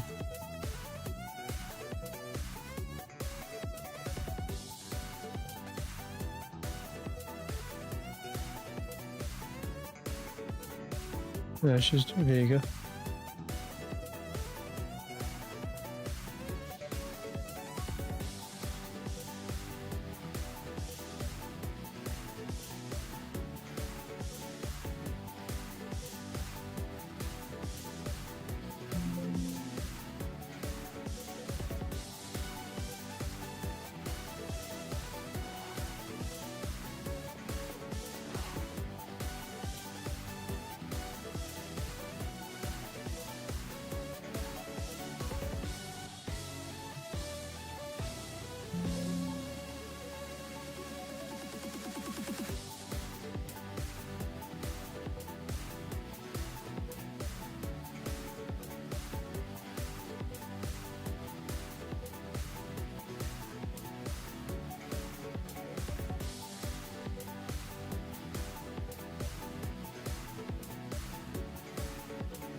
I mean, do you have time outside of these live streams? I mean, I'd say that's going well.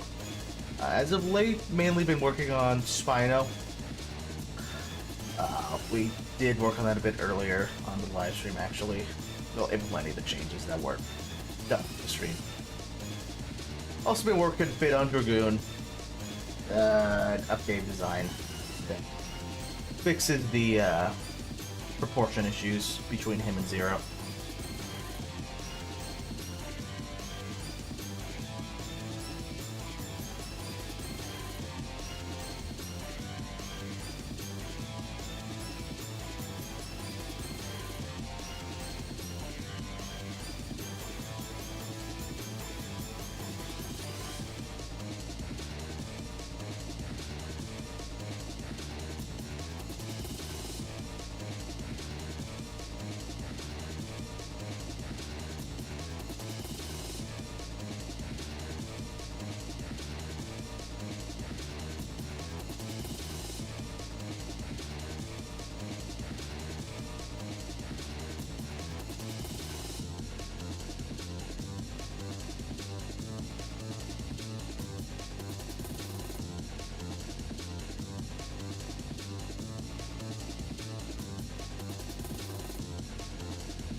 Yeah, I'm still here.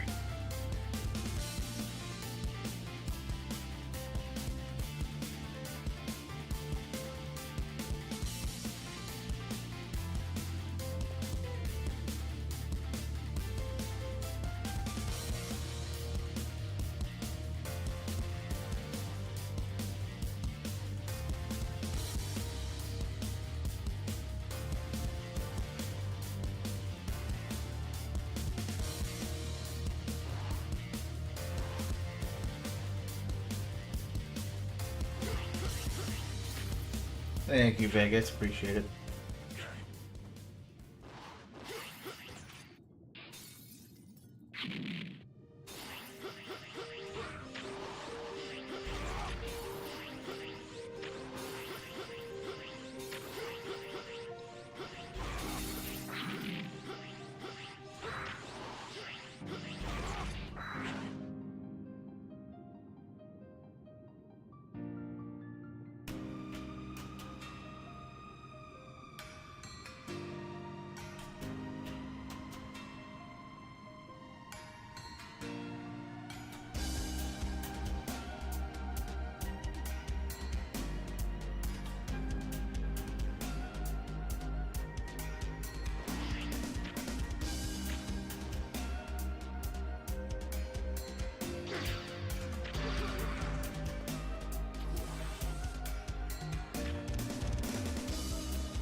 Not over yet!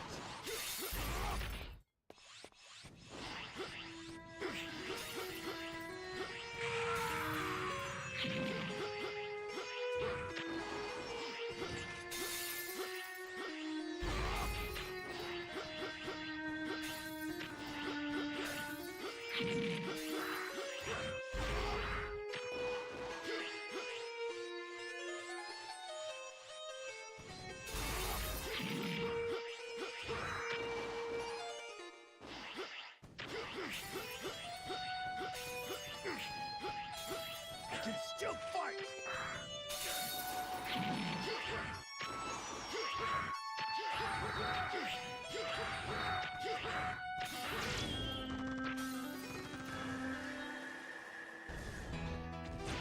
Oh yeah, I need to update this explosion. It's a new one. Let me do that now before I forget.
Yeah, there's going to be difficulty. There's a little bit of options that you'll have available for how you want to tailor it.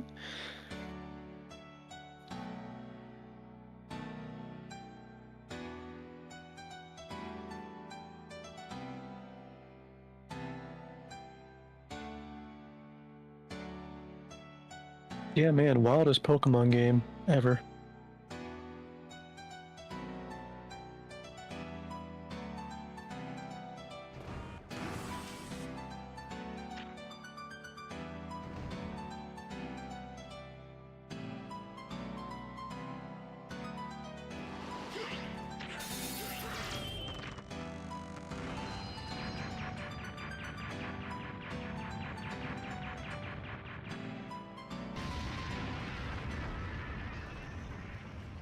That's not quite right. Hmm.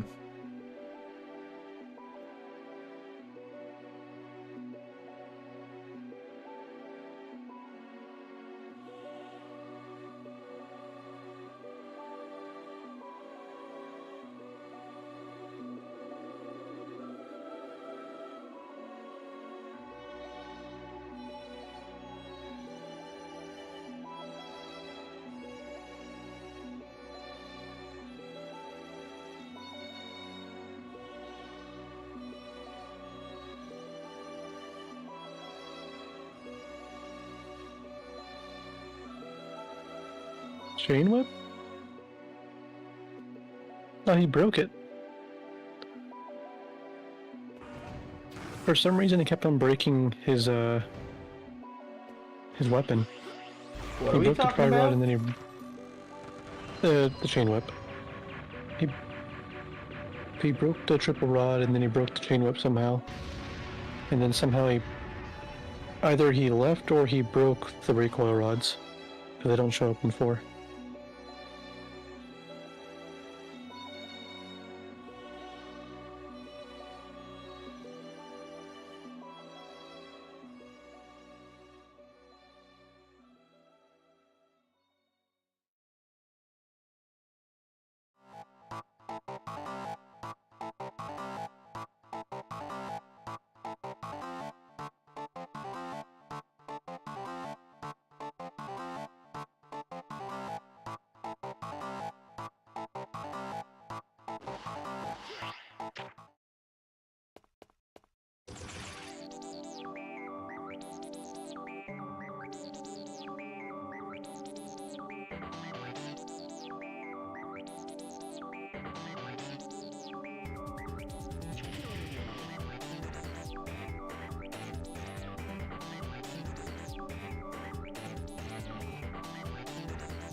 Oh, yeah. Okay, I get what you're talking about. It's been refined.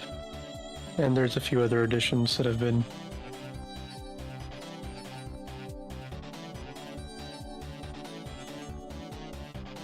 Done to fix things. Don't worry about it.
It still does it, but it requires additional input.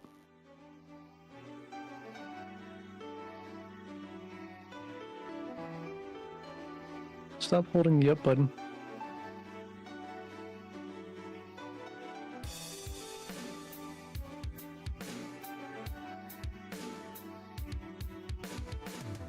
That demo had a number of things that could have been done better, but it's been a long time, my guy. So, don't worry about it.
This is luck to you, Johnny. Let me see with my eyeballs.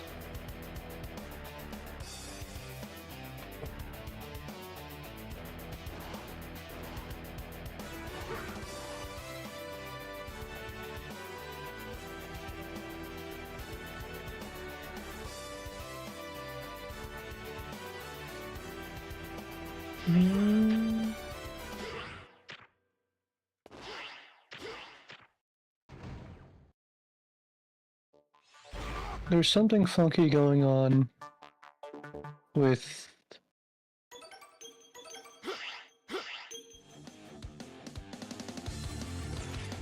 the pillar placement and the floor placement. What do you mean? The distance between where the pillars are compared to the ground, the distance between the line breaks. If you were to remove that middle line that goes across the whole screen in the bottom, it would remove that issue, because it makes it very obvious that they're not centered. They're not even? Yeah. Thought I made the line even between the two. Look at where the pillar is between the platforms. Sorry, between the block that's underneath it. It looks like it's closer to the left side. But if you look at the one before it, it looks like it's in the middle. See what I mean? I will fix that line then.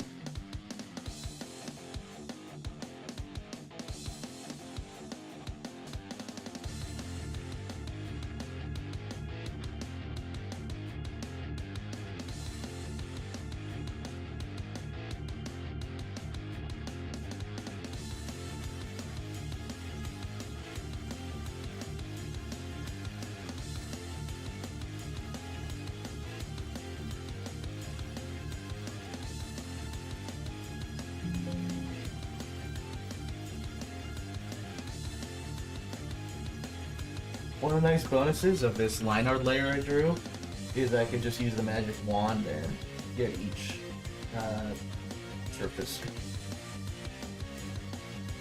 Works mostly.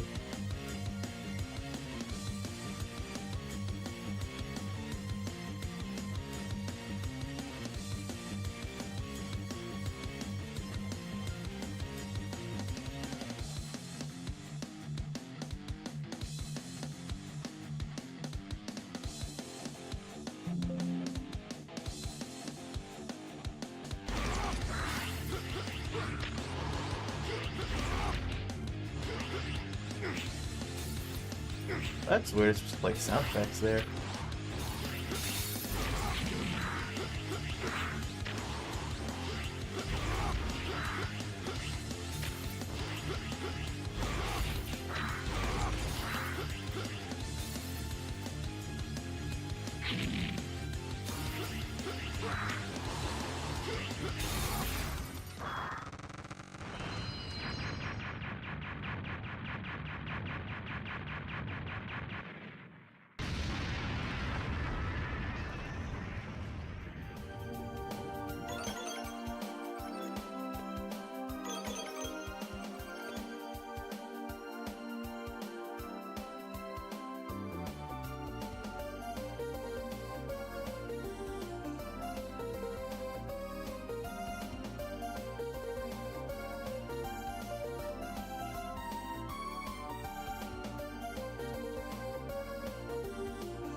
Hmm.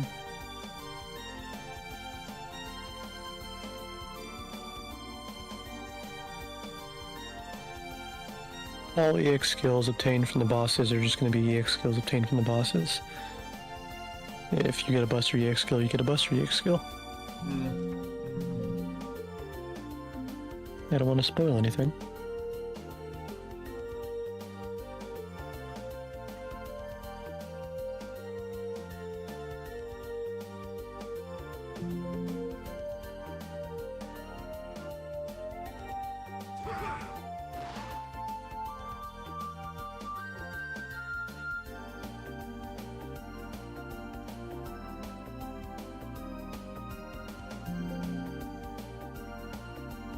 What about Kolbor's X skill?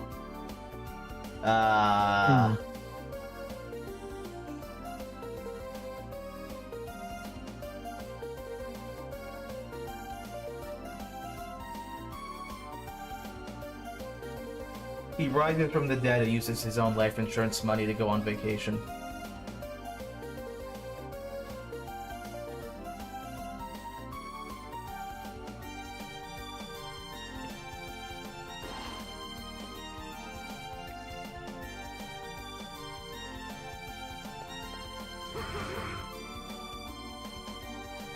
Yeah, Thor, that sounds weird. That's a weird thing to call it. It's a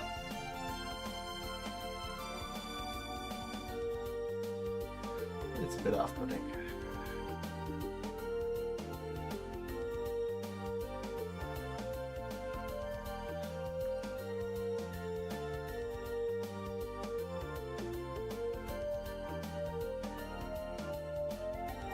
Sounds good for speeder and Dia.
I mean, they're useful, but they're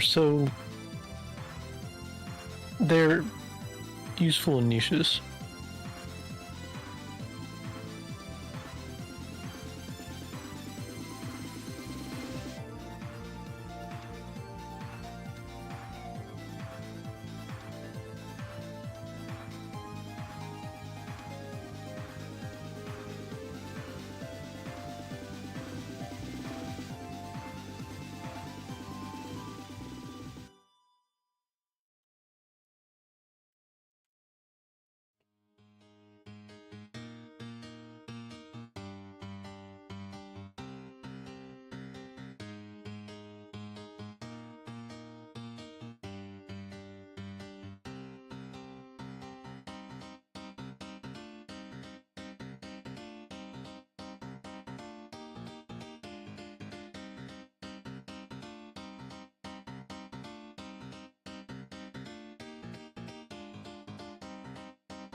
Understandable.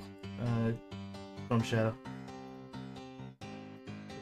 I mean, I haven't seen the video myself, but yeah, I get annoyed too if I would call the game that.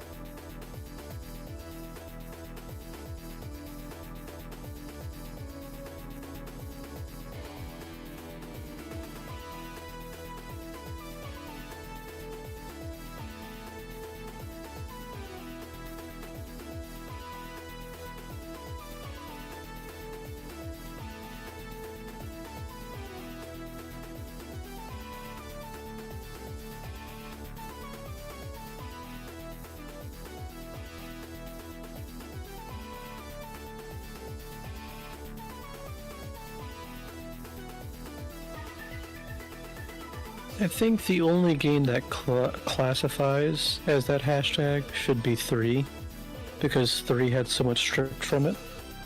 Resident Evil 3? Mm-hmm. The remake. Yeah. Mm-hmm. Like, I feel like calling 3 remilk is fine. Doesn't feel fine for 2 or 4.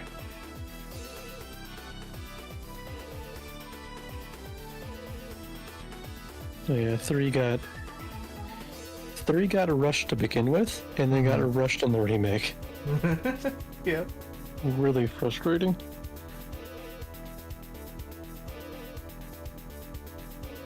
The remake of 3.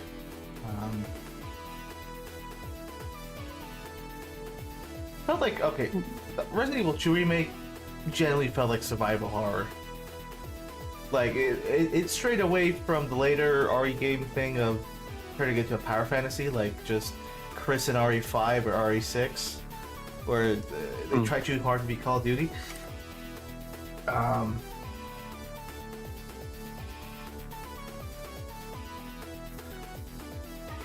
RE3 felt like it was going back to that Call of Duty type feel. Like, Jill's just an action hero, and the game's not really a challenge.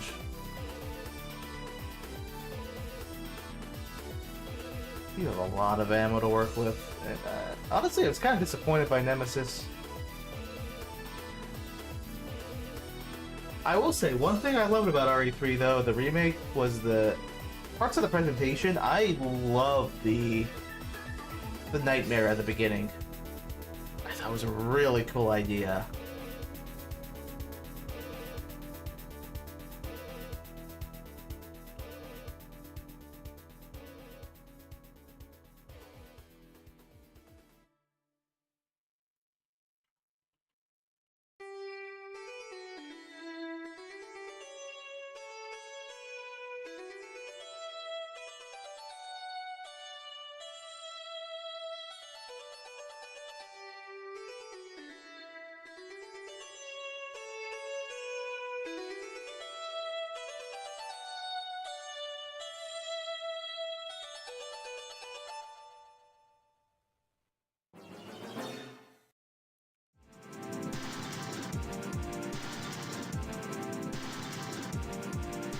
I didn't play the demo. Is it different from the final game?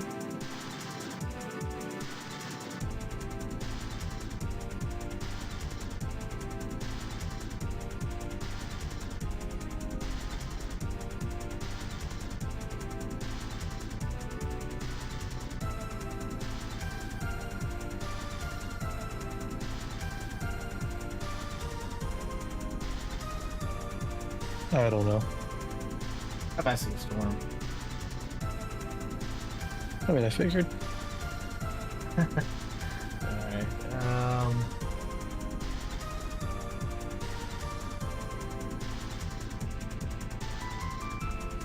so the same areas as in retail.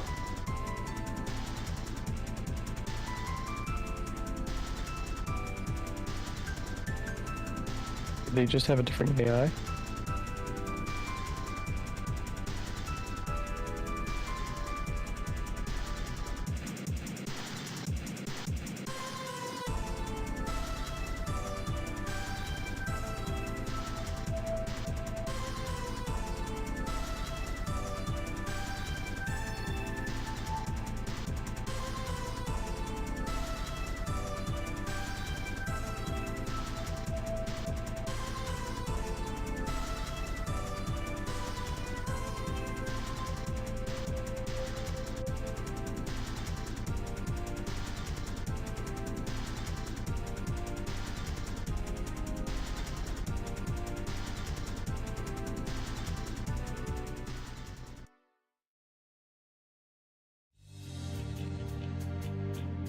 How much time I was in see. between the demo and the final game getting released?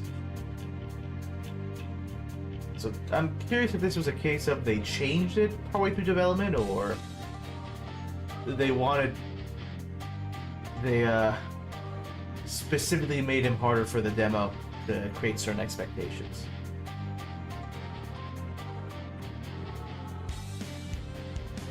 I think there's the second one that's disappointing. Mm-hmm.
Maybe you got lucky and you had like a golden experience.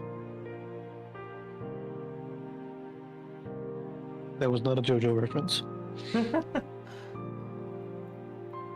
Lovely.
Hmm.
I have not played RE2 remakes B scenario myself, so I can't really say. I think I got partway through it actually, now I think about it, but not very far.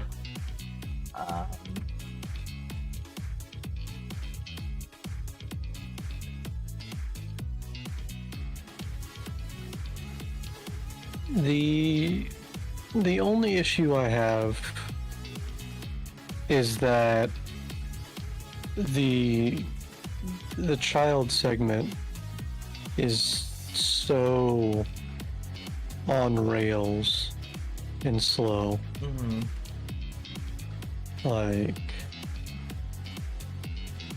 once you know how to get it done, you're basically locked into roughly a 15-minute encounter. Just hurry up and wait. Hurry up and wait. Mm-hmm.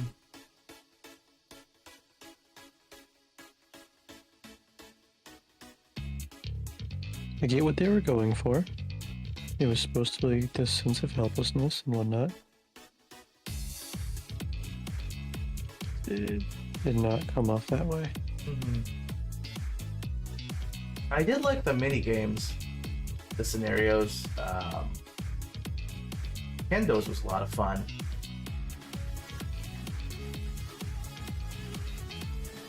I don't remember that. It was like a you beat the game bonus.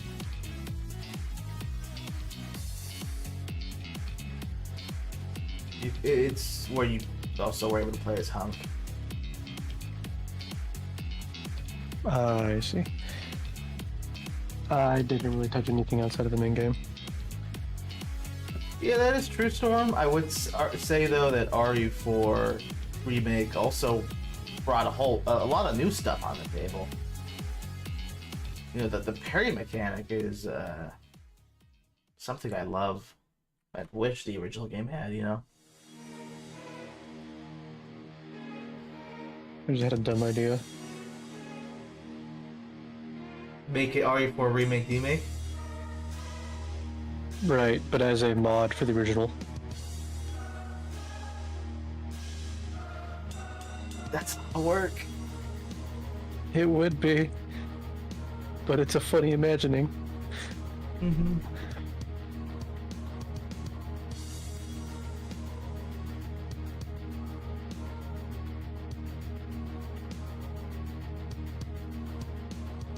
Wait, is there even a modding scene for... Hold on. Both I need games, to find out. yes. Yes, both games have quite the modding scene.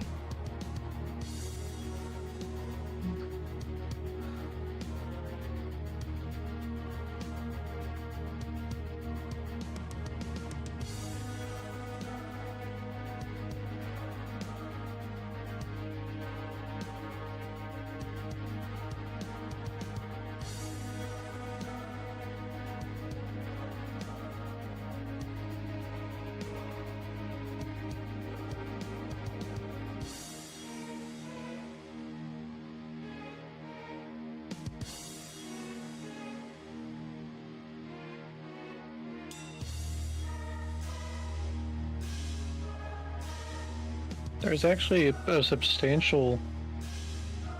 Yeah, like a whole lot more than I thought there would be for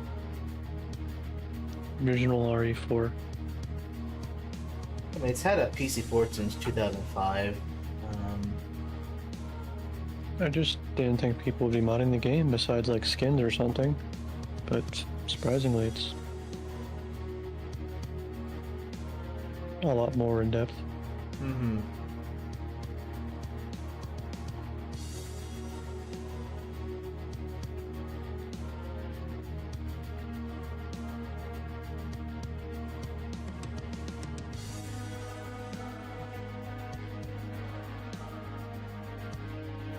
They have a randomizer?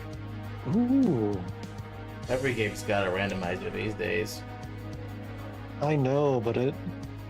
Look, just when you see it and you think about it, it just unlocks like a certain brain wiggle. You're like, oh. Alright, fair enough.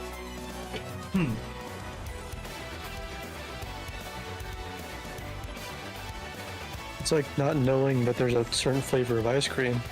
Like, obviously it was possible, but... the possibilities. Very well then.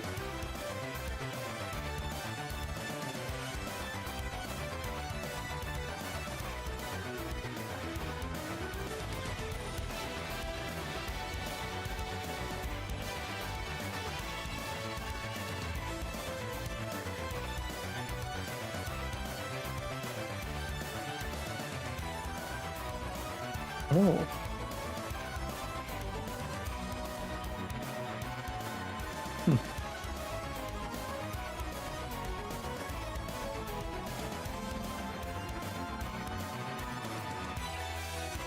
Yeah, I think that's correct, Browser.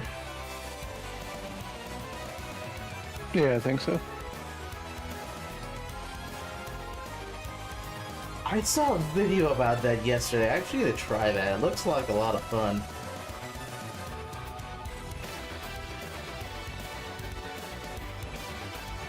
For RE4? 3? The remake, yeah.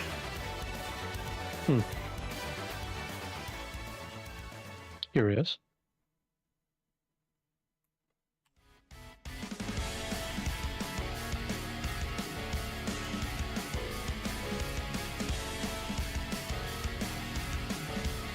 Someone already did it. Did what? So the parry got backported, the stages are being backported in a different mod, the models and sounds have been backported both in separate mods, as well as the shader using RTX has been backported. So all of them have been individually backported by different people. That is impressive. It is. The only thing it's missing is the bosses.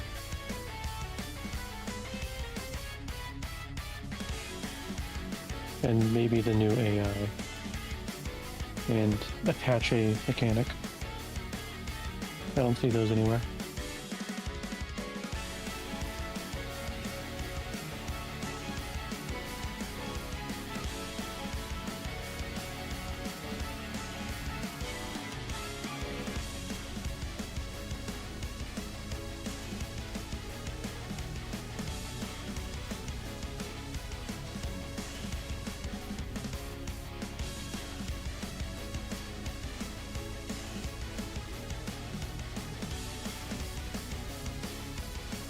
I want to replace Leon with Alice in Wonderland. Complete with animations, voice, and all. What the?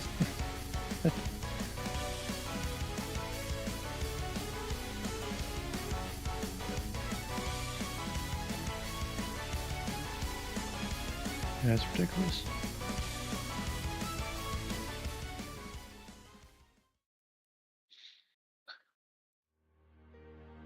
Alright, well, that'll be neat.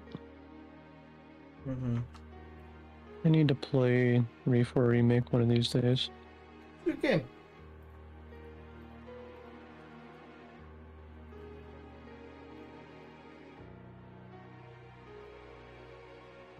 I recommend.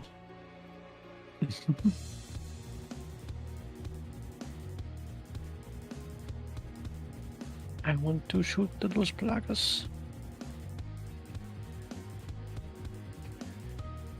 I'll have you know, Ashley is as annoying when she gets picked up by an enemy in the remake as in the original. Does she stop you for an unskippable 7-minute cutscene every single time? What, you mean what, for the game over? Mm-hmm. It's about 10 seconds. Oof. No, but she could scream. Just put it that way. I mean, impressive, but at the same time, ouch. Poor voice actress. Mm-hmm. I mean, but props for doing it.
Oh, God.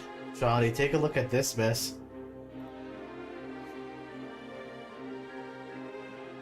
I am staring, and, I am disappointed. This looks like X5. Yes. It's Too the much angle. Floor. Too much floor.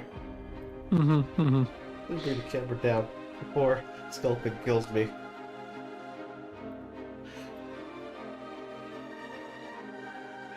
That good 75-25 is goated. If you can get that. Yeah, I try to vary in between back and the background just for variety's sake. I changed perspective just for variety's sake. That's literally what Integrates does, Johnny. I blame it on other reasons. I don't believe you. And yeah, Jetstream, I was thinking of Disney specifically. I want to say Izzy Glow also had kind of a funky background.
Hmm. Let me get rid of the foreground tiles. Dark Rizzy. What? No. No, The just Drister. I will not have any of this Zoomer humor in my MMZR fan gig YouTube channel.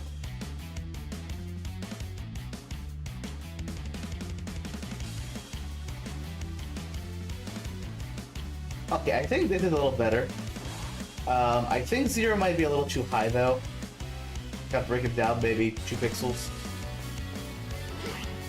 And also just, this is not wide enough.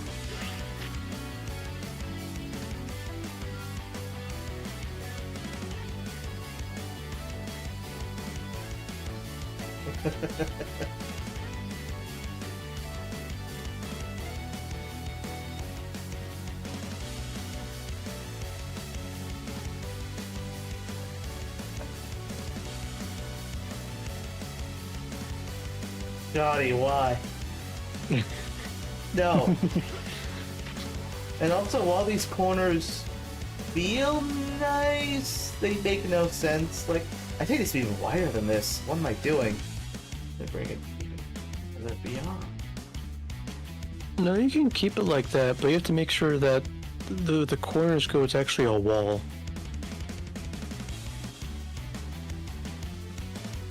Oops.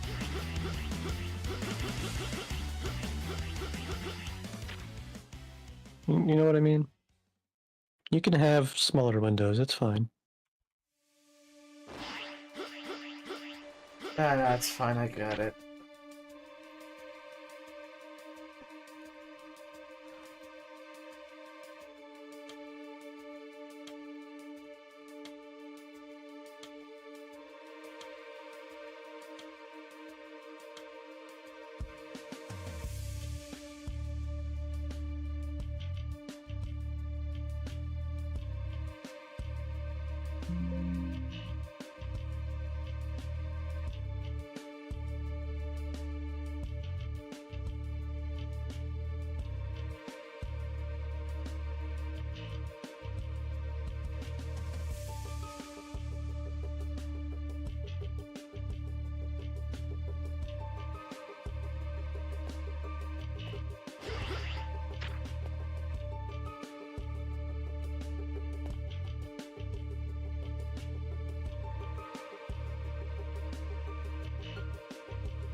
There we go.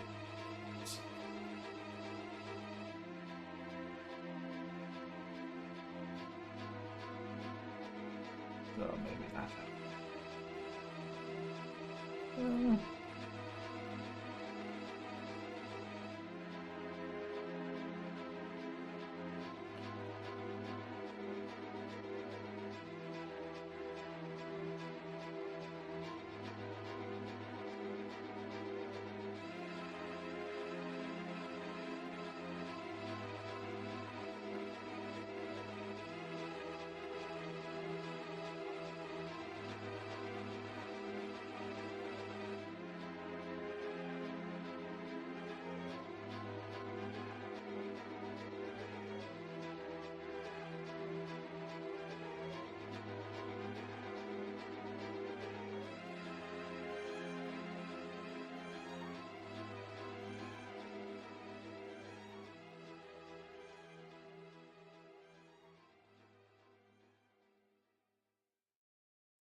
I have no idea. I barely know what that means, to be honest. It was just some I know dumb Gary's Mod thing. I know a little bit.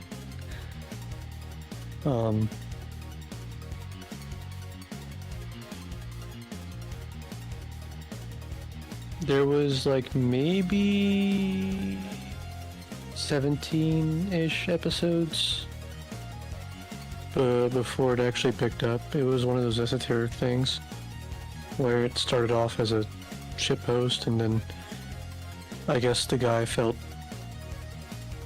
like he was onto something, and he started making a story out of it, told almost exclusively through actions without words. Which in a way is kind of impressive, but yeah, it's a war between speakers and toilet people, effectively.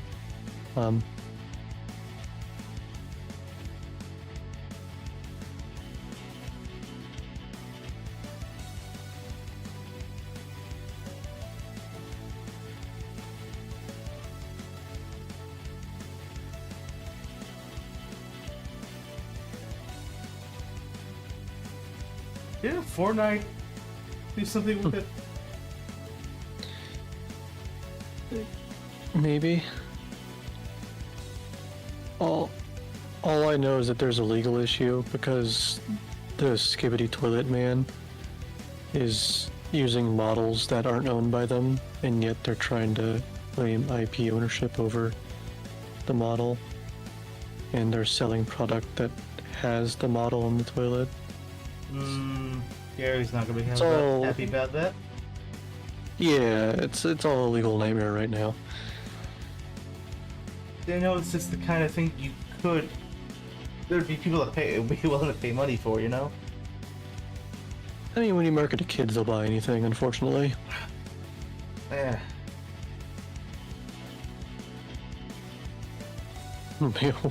Facts.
No, run.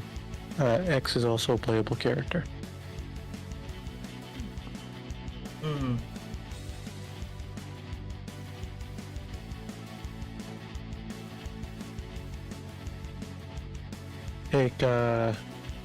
Take Mega Man X4, but imagine it's a Zero game with a little bit of ZX sprinkled into it, and that's what you get. Is what you get. Yep. That sums it up.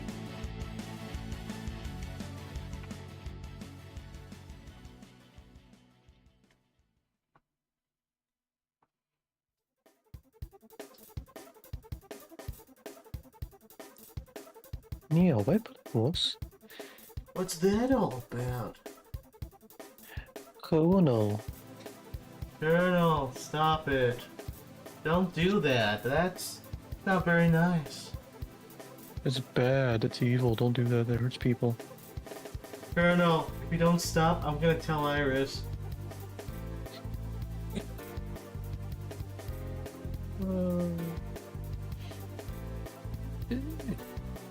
If Zero had said that, he might have actually been like, "Oh, okay, alright, let's stop." Crisis averted. Mm-hmm. And then General bursts through the walls of Maverick HQ like the Kool-Aid Man. Eats double. He's double-sized.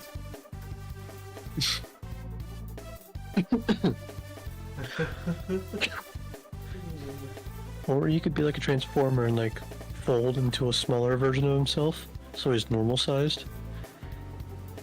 You should... Yeah. He must have a terrible time going through doors.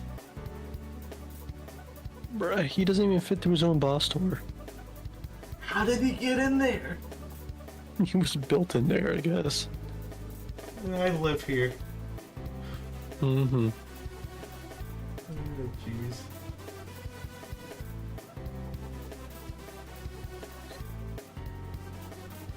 What a swamp. And whoever built him was mean. They were butt-faced for that. Whoever built him must have been a big fan of Gundam. Yeah. He can't enjoy cars. He can't like go to normal places. Flying is out of the question. So what, is he on no flight list? Mm-hmm. He'd have to be on top of the plane. He is the plane. I mean, technically, he does have rocket boosters, so yeah. And he kind of hovered in the boss fight. Yeah, he just goes bzzz, thud.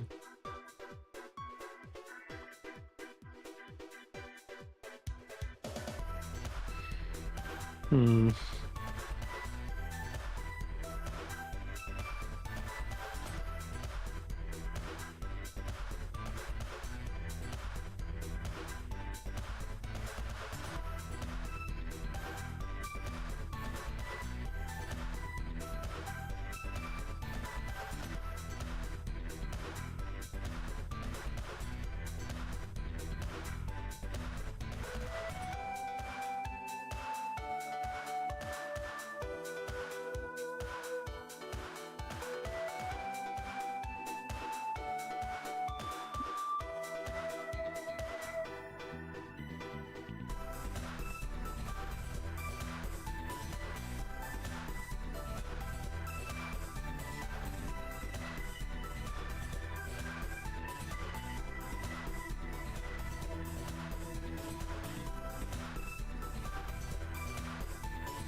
New Snail House album. Yes.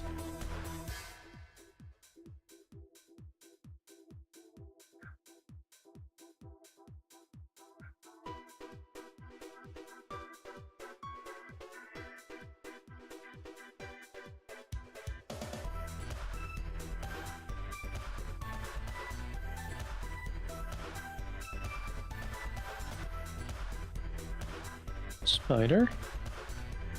Huh.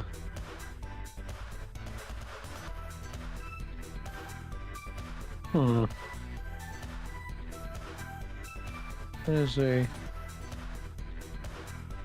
Are you assuming Red Alert still exists? Or is this before Red Alert?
Huh.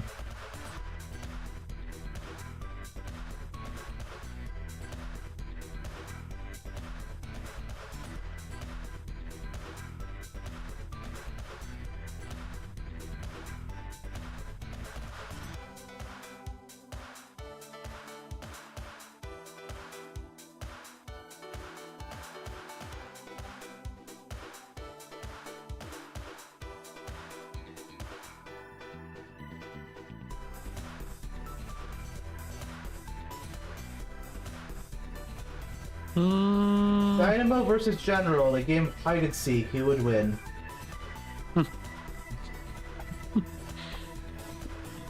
Dynamo wins. Jana.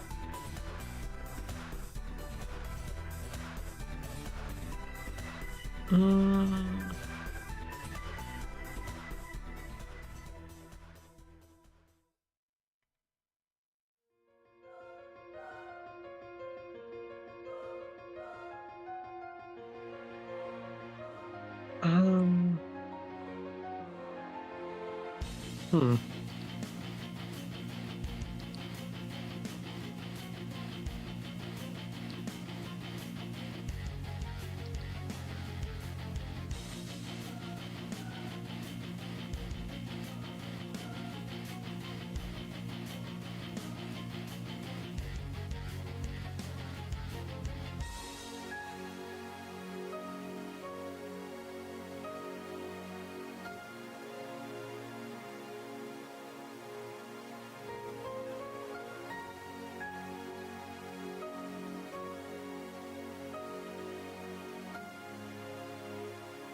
That doesn't look too bad. It's actually a lot cleaner than I thought it'd be. Okay. Dr. Wild versus Sigma in battle. Who would win?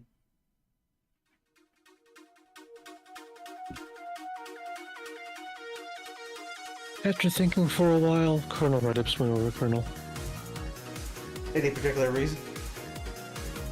A few. His kit is much larger. If you assume that he can go into his spider form at will, he has a range advantage with his playing cards. But also he has his super armor, his Sigma transformation as well. That automatically just kind of puts him in a scale above. Plus he could copy Colonel's form if he wanted to and fight Colonel with Colonel.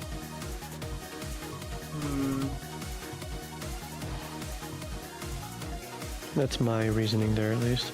You know, this step I put in the floor, I'm thinking I might need to remove it.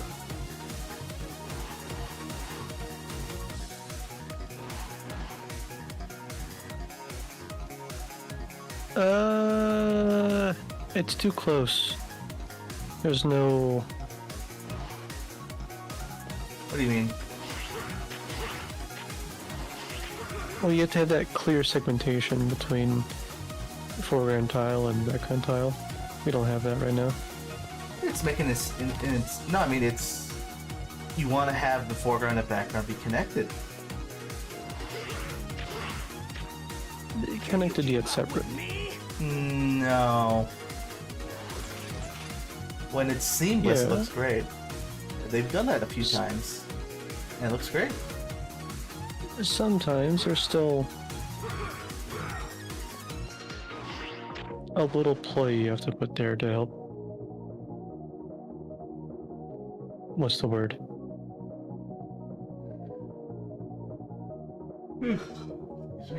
Help the eyes, help the gameplay.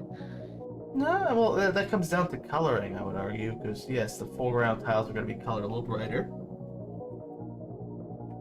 Coloring and shaping. I think both help. My point being, though, I think the cut in the stem makes it look like Zero's floating. That's why I'm saying it's Zero.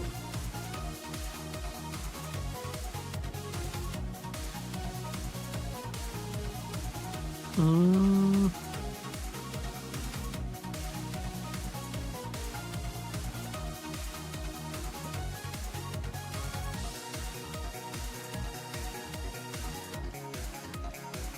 Hmm.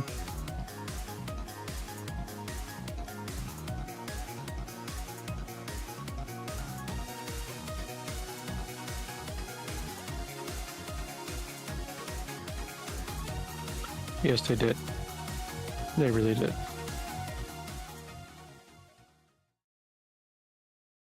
You know, I'd have to look again. I don't remember what those look like.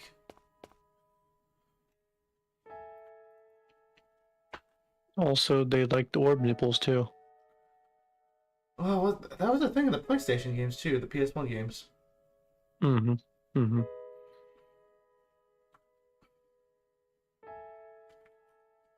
It's like a torso event.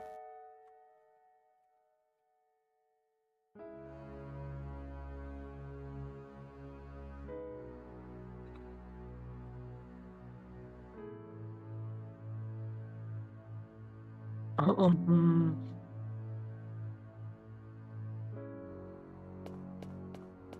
Hey guys, Oh, hi, Luke. Yeah. How are you today? pretty good. I kind of forgot there was a stream today. No worries. Yeah, happens. I was logging in to play some Vampire Survivors because I just bought it yesterday, and then I noticed, oh right, there's a stream. I might as well pop in to say hi for a bit. I appreciate it. So what are you guys up to? At the moment, working on some backgrounds. Is this for the water plants? This or... is for the ice stage, so Luna Edge. Yeah, that's a water plant, right? Well, Or- technically, right. there's two. This is the ice stage layer. There's a water stage, which is another area of the whole filtration facility. That's where Jellyroid is. Ah, okay. Right. Jelly. I can't remember the last time you worked on this stage. It's been a hot minute.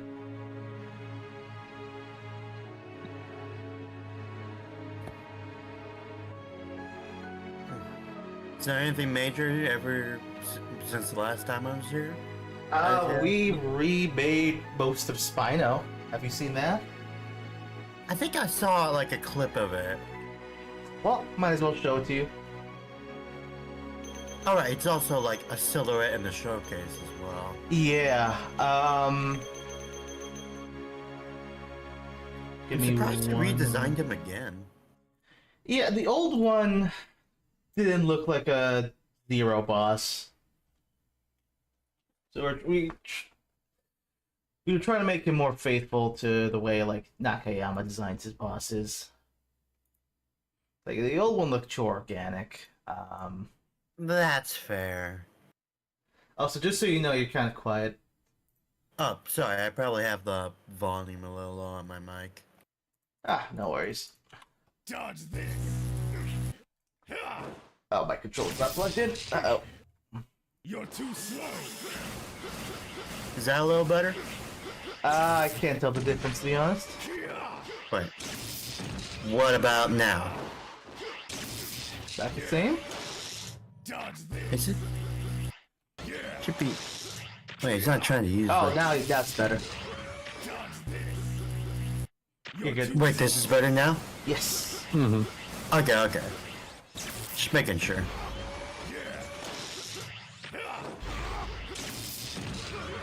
Electrify. It looks like he pretty much still plays the same, right? Yeah, it's like 95% the same. Like some moves have been tweaked because he's a lot bigger now. But yeah, it's largely the same moveset.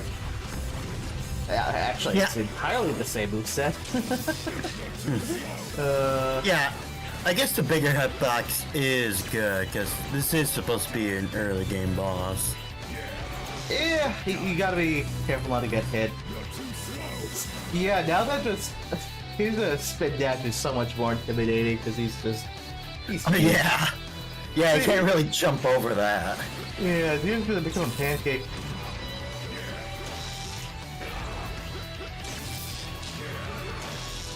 Huh.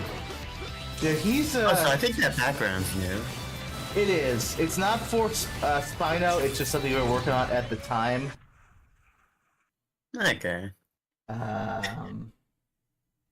Yeah, he's got new death sprites too. How much of his sprites are complete at this point? 95%. What's missing at the moment is like the effects, so things like lightning and electricity and that sort of thing. Huh. But for the most part, the main workload is done? Yeah. His moveset's pretty much done.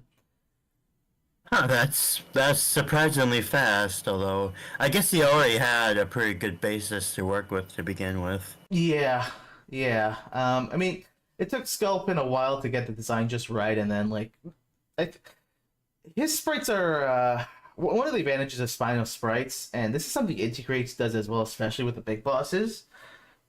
He's made of a bunch of different parts, so just think of like a lot of Photoshop layers for each like limb, each piece of him, and I love parts. they he just moves around the parts without having to necessarily redraw parts. Right. There's some He's unique really parts. segmented Mhm. now. Yeah, which is the exact same thing Inti Creates did. But yeah, if you look at his idle here, it's just shifting around the parts. I don't believe Sculpin redrew anything for any of these frames. Does he still have the Palpatine hands? Yes, unlimited power he does have. Nice. Except now his hands are just a lot bulkier. He doesn't have really fingers anymore, just claws. Right. Electrify! Which I suppose is more accurate to crocodiles, I think. Is it a crocodile or alligator? I don't know which one it is. He's supposed to be a Spinosaurus, but some creative liberties were taken. And yeah, you're right. There is new background now. Man, it's really cool that with most of the backgrounds, you can always see like the red tower in like the distance. Yes, it's very intentional. That's actually the Soul Tower. That's where Gallus' stage is. It's the same tower you see in some of the other backgrounds. It helps with the world building. Is that satellite to the right the intro stage for X? No, so this is for a flashback to the Zero series. So actually in the center, that's Neo Arcadia. This helicopter down here represents the one that crashed in 01. The satellite tower to the right is, if I recall right, 04. There's a mention of one. You don't actually see it, but it's meant to be this. Yeah. Man, it's surprisingly small for a Neo Arcadia, not gonna lie. I mean, yeah, That's there's not a whole lot of concept art for it, and Inti Creates is kind of very inconsistent with how it looks.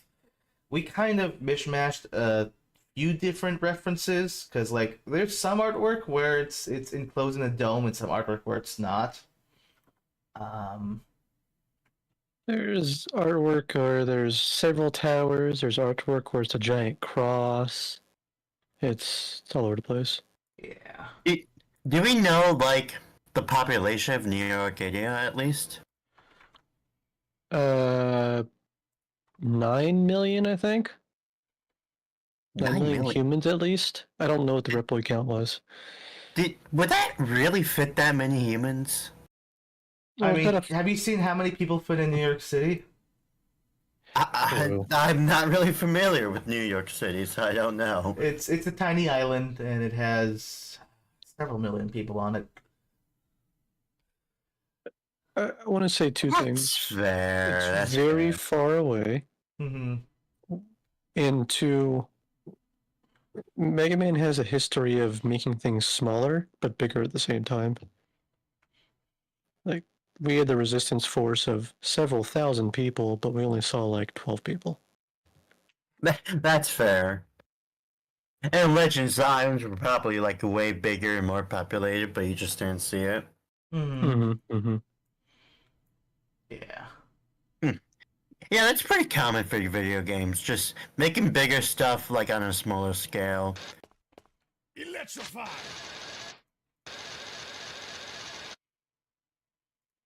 The Dodge presentation is all that matters for this.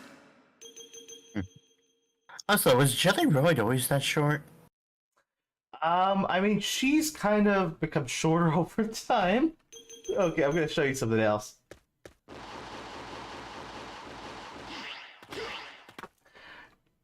Behold the evolution of Jellyroid and Spino. Although, let me get rid of those leaves in the foreground. They're kind of blocking their faces. Yeah, you really shorten her legs.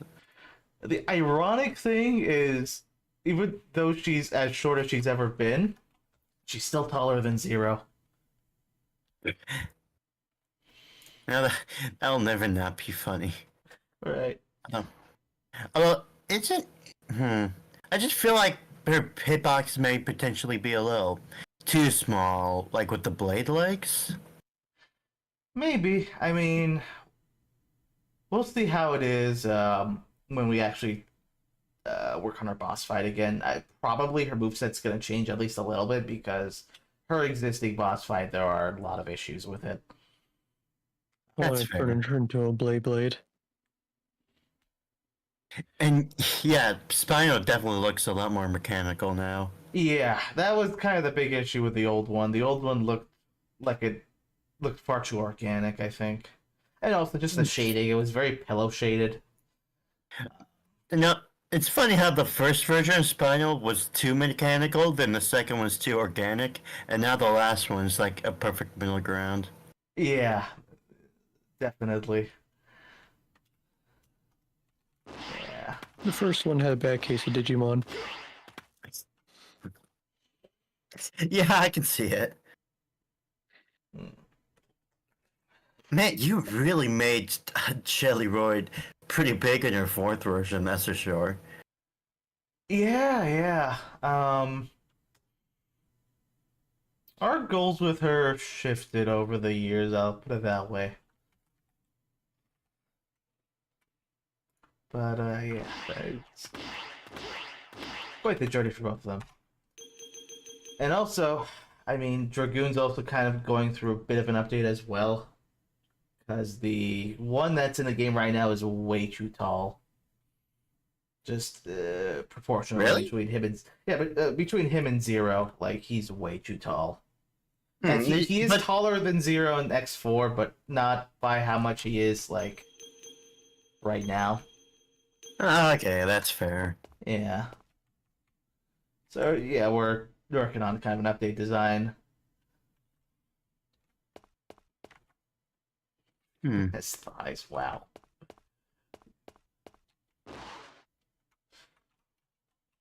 Yeah, I noticed it's definitely like, you can notice it with the chest the most with the updated design. Mm-hmm. Does he have wings now, too? Yeah, which actually he had wings in X4, but they were like hard to see. Wait, really?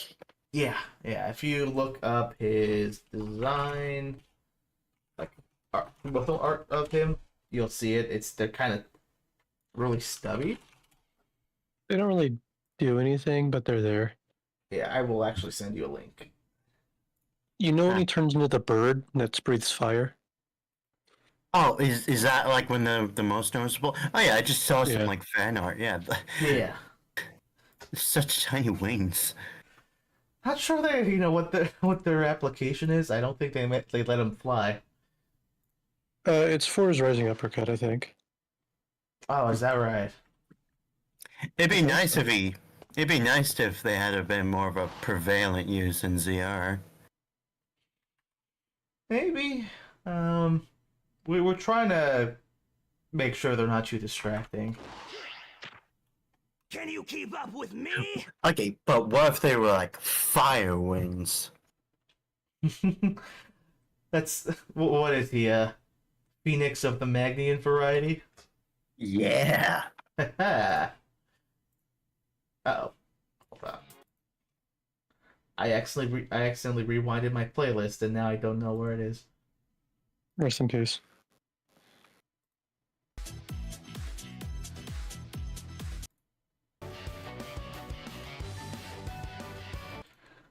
Let's see.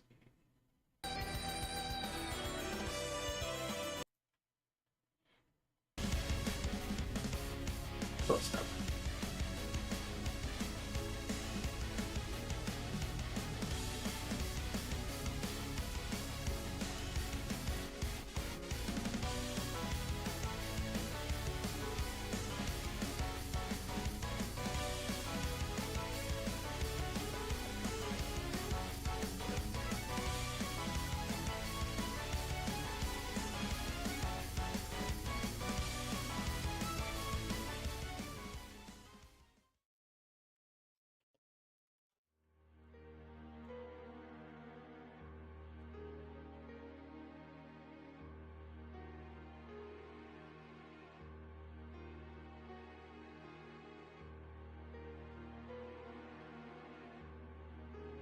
I mean, I appreciate it, but yeah, we have our designs already. Mm-hmm.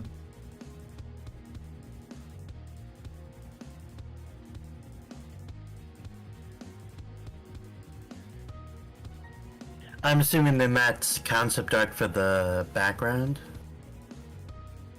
Yeah, so, yeah, this is just some sketches I did for the tiles and, yeah, these two backgrounds. And now I'm kind of going in, making 3D models for them. And then kind of sketching over the 3D models to, one, make the lines a bit more readable, and two, just added little extra bits of detail that I didn't want to do in Blender. I have to say, your sketching skills have definitely improved over the years. Oh, thank you. Yeah, I've been doing a lot of practice as of late.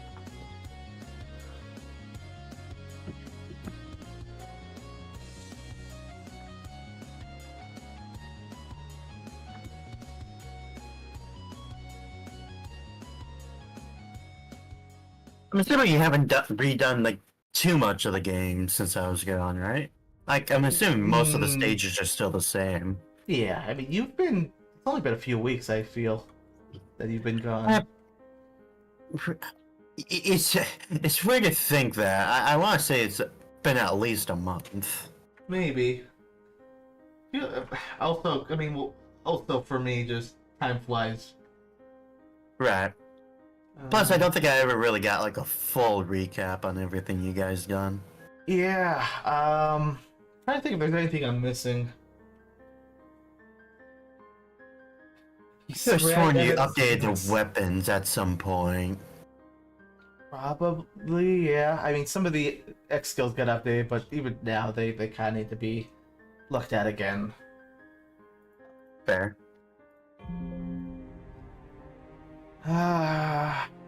What else? I mean, we worked on a ton of enemies.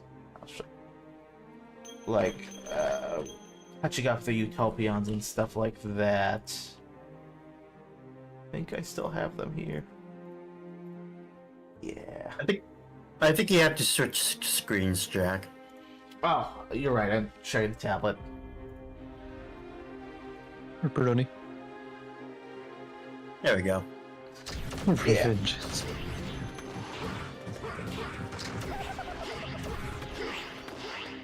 I like how you get shot at immediately. Yep.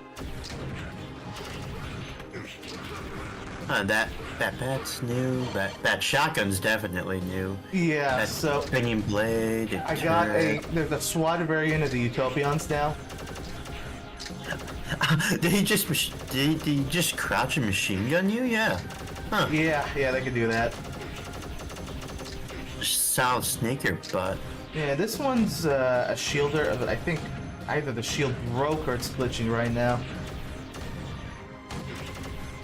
actually, that crouching enemy is actually a pretty good idea because it incentivizes you to also use the crouch against them. Yeah, I mean, they can literally duck against your projectiles, which I do like games that are reactive. The enemies reactive to the player.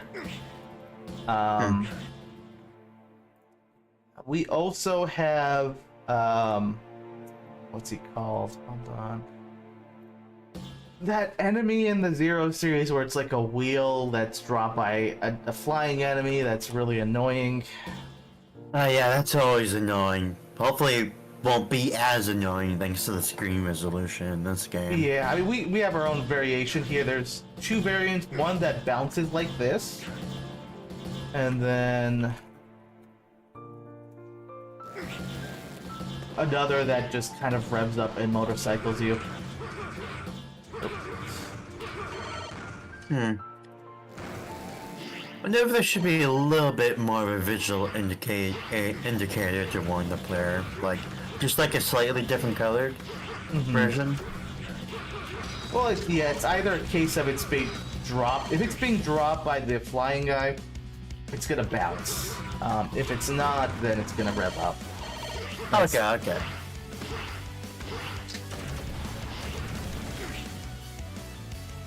I remember you remaking the room seal of 0.01. Yeah, we were doing that. Yes.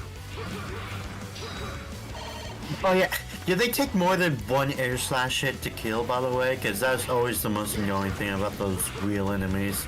I forgot how much health I gave this guy. He goes fast. Xanic fast. I think they die in one air slash. No, it takes two. Ugh. Yeah, you had to do that fancy maneuver where you had to move like back and forth in order to kill them. Can you lemon slash him? Yeah. Where you basically like hold down the saber and like quickly turn left to right to get a second hit in. Nando, I'm gonna say no to that for one reason. That slimmed down Zero design you see in the series, that was something Toru Nakayama did with all his characters years before he made a Mega Man game. It's just his style to draw characters like that. Mm-hmm. I mean, it's really iconic style. Oh yeah, I love it. More than the X series, frankly.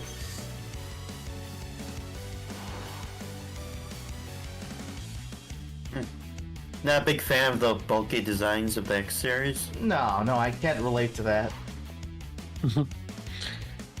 I like both. I like both. I can see the appeal for both styles. Mm-hmm.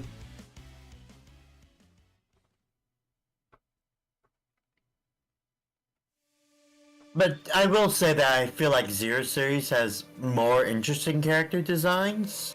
Not including Command Mission, where they really went out of their way to try like push that style to its limits, I wanna say. Although, to be fair, Command Mission also kind of slimmed down the designs in some areas, namely with X. Mm-hmm. Like, you can tell by the boots. Yeah. Mm-hmm.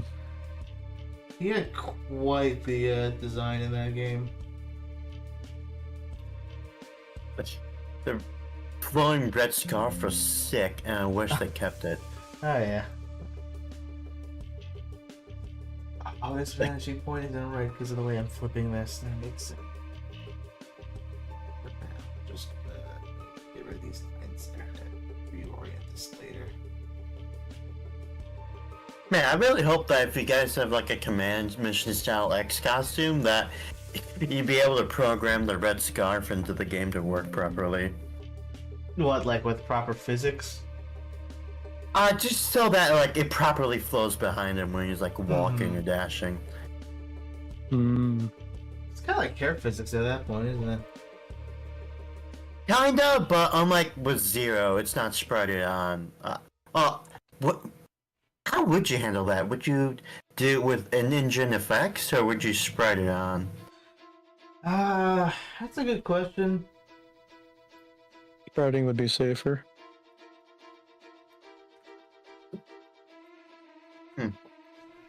Can you use transparent sprites in this engine? Yes. Yep.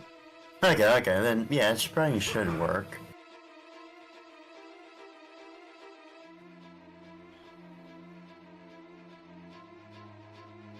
Although, it probably wouldn't look as natural with all the movement you have to do. Like, it just depends on how it looks, I guess. Okay, Yeah, but you have to remember, Zero's hair is a thing too. So if you have Zero's hair and something that is completely procedural, they're going to conflict with each other. That's fair.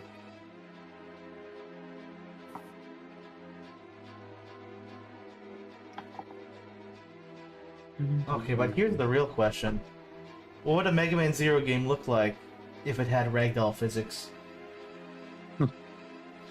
What does ragdoll physics even work in like a 2D based game? Not really. There's a few games that do it, like Happy Wheels. But But they're not using sprites. They're using like proper like drawings. I want to say. well, it's vectorized graphics, but they use parts and they get rotated. But it's very like 2D, flat. Although that's also intentional. I mean, Happy Wheels is supposed to look jank in a way. Yeah, it's kind of part of the charm. I wonder if kids are still playing that today. That's a good question. I played it a lot when I was in middle school. I had a Same. friend who would not shut up about it.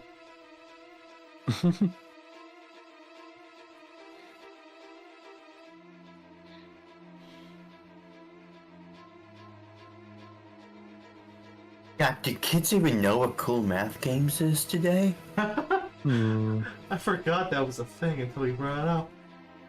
No. Yeah, I used to play all the time as a kid.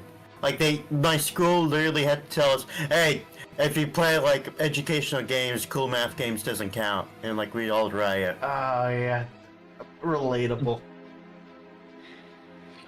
Most kids nowadays have phones, so they don't And use the App nowadays- Store. Yeah, nowadays they just watch Skibidi Toilet or something. Oh boy. Did you ever did they ever bring in a TV on wheels to show you a video on a VHS? Oh yeah, that brings back memories. Oh yeah. It was mainly for movies though. Yeah. I want to say, I think there were a couple educational videos on the VHS, but for the most part, I remember like growing up with those. Do you know like smart boards? Where they just like God. project it on the board and it can be so hard to see sometimes. Like they'd have to turn off the lights and everything. It was overblown out and everything. Yeah. Yeah, I had those, unfortunately. And I had the normal projectors. My school was all over the place. Some of the classes had the smart board, some of the classes had the TV, some of the classes had the old school projectors with the glass. Yeah, it's really inconsistent. But honestly, I always found that kind of charming. Plus, it just gave us like a variety of things to like react and grow up to, you know?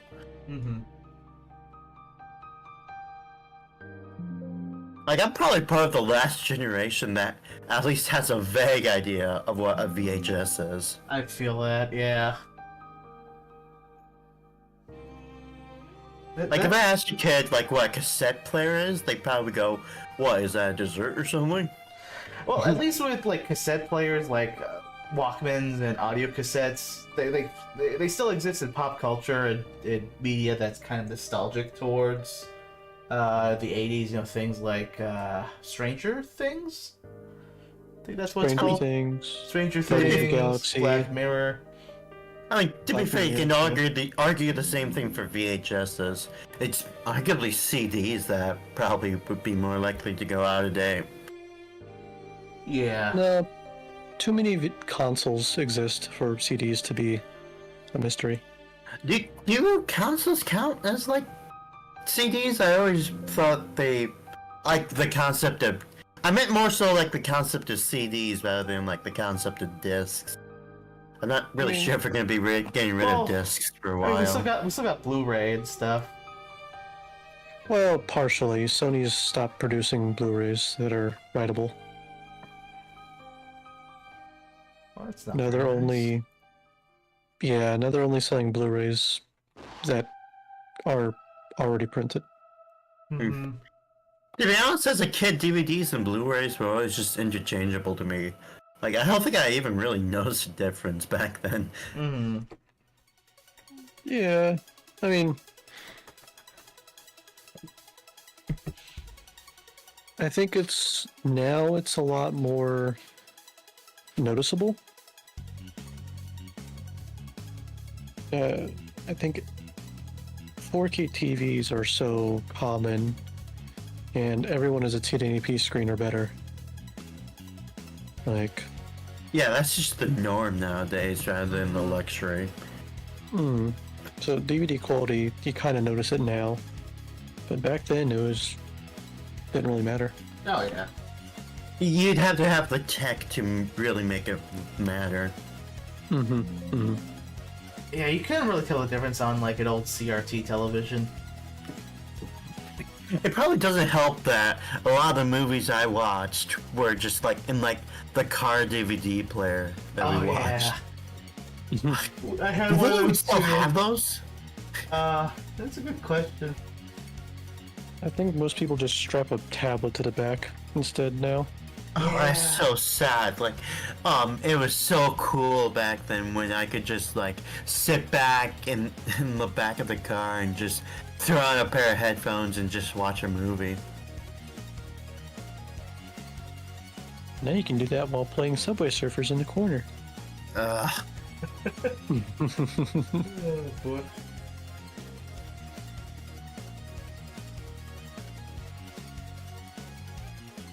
Yeah, I'd prefer Sonic Dash, thank you very much. You I can do prefer that too. Sonic 4, thank you very much. Ew. Is it bad that I actually liked that game as a kid? Well, as a kid, you know, you don't have a lot to compare against. I mean, I also played the other Sonic games. I'm disappointed in you. It was fun for me! Plus, my child brain was like, oh, I get to play as Metal Sonic? That's so cool! I just absorbed it without thinking. Nice. I would Nice. bully your child self. Well, to be honest, so my child self did do a lot of cringe back then. Okay, so did mine. Well, we all did. Also, Jetstream, Link when we're watching Shark Boy and Lava Girl. I used to love that Aw. movie as a kid too.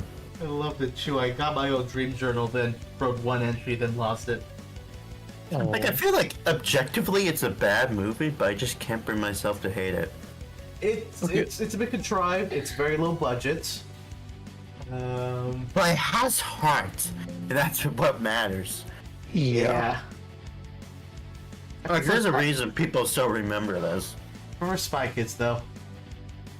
Oh, I just... Spy Kids 3 was the main movie I watched. I always just remembered the guy.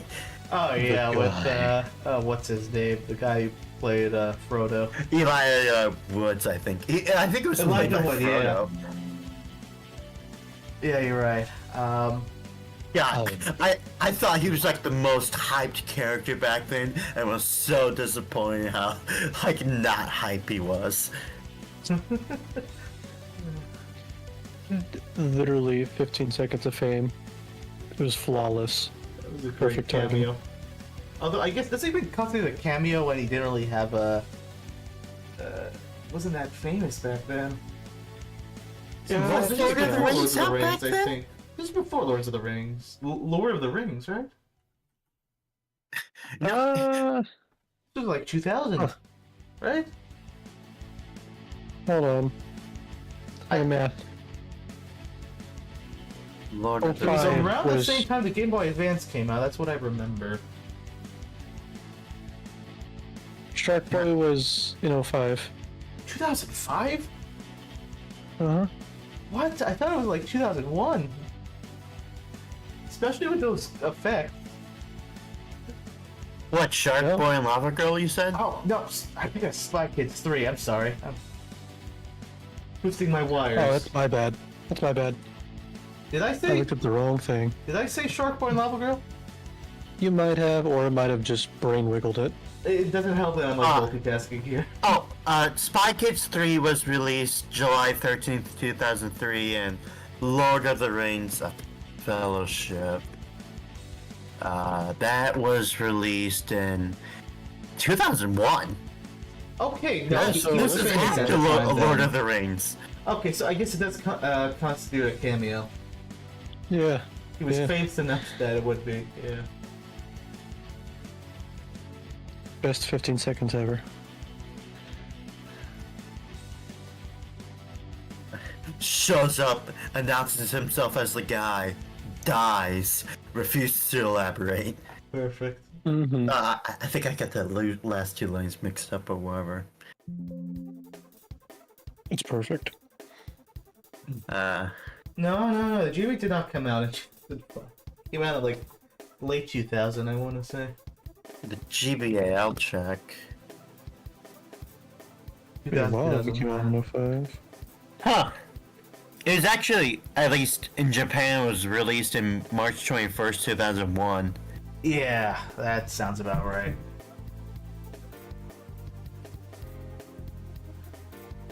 Yeah, it's weird. I grew up with the GBA and the DS, but that's weird to think about because I would have been really young. Like, when did the DS release again? 2004, I think? Something like that. Oh, it was Okay. 2006 for the DS. Or no, wait, 2000, like, the Nintendo DS released globally across 2004 and 2005, yet Wikipedia said it's first announced on 2006 January and then released in March. What? Really? Sounds like the PSP. That's so weird. Wait, why Wait, do I get like two different sources? Either 2004 or 5 or 2006. this is some serious Mandela effect going on right now. We're in between time streams. I mean, apparently it's for like both of the sources come from Wikipedia, and that's like that makes no sense. What? Two different timelines. Both on Wikipedia. Oh DS no, release no, date. no! In 2006 was the DS Lite. Okay, that makes sense. There we go. I kind of forgot those were two separate things. It was the DS Lite I grew up on, not the original. Yeah, same hardware. actually. We survived. We collapsed the world line back into one. That was almost Yeah. dangerous. Well, if there's one thing I have to say, it's that this conversation has made me feel old. Ah, same. Yeah. That was 20 years ago. Yeah, No. I grew. Yeah, I had a GBA and DS, but I want to say the main handheld I really grew up on was the 3DS. That was like pretty much my main handheld for a long time. I have both the original model and the new one actually. I didn't get the new one. I had the original one with the Circle Pro stick. I think I got the old one because the new one because my old one was just kind of like really hanging in there. Like again, it was like one of the first 3DSs, so it lasted for quite a while. I think it still works, but when you have a way bigger screen plus the little knob, it's just kind of hard to go back to the original, you know? Yeah, I mean, it should have came with the second stick to begin with. Although to be fair, the Circle Pad was an upgrade compared to the DS with only the T-pad. I agree. Mm-hmm. It was great in MM3D with proper twin stick controls. Yeah, it did feel good. Yeah, I think that's why I picked up the new 3DS. I want to say it was for MM3D only.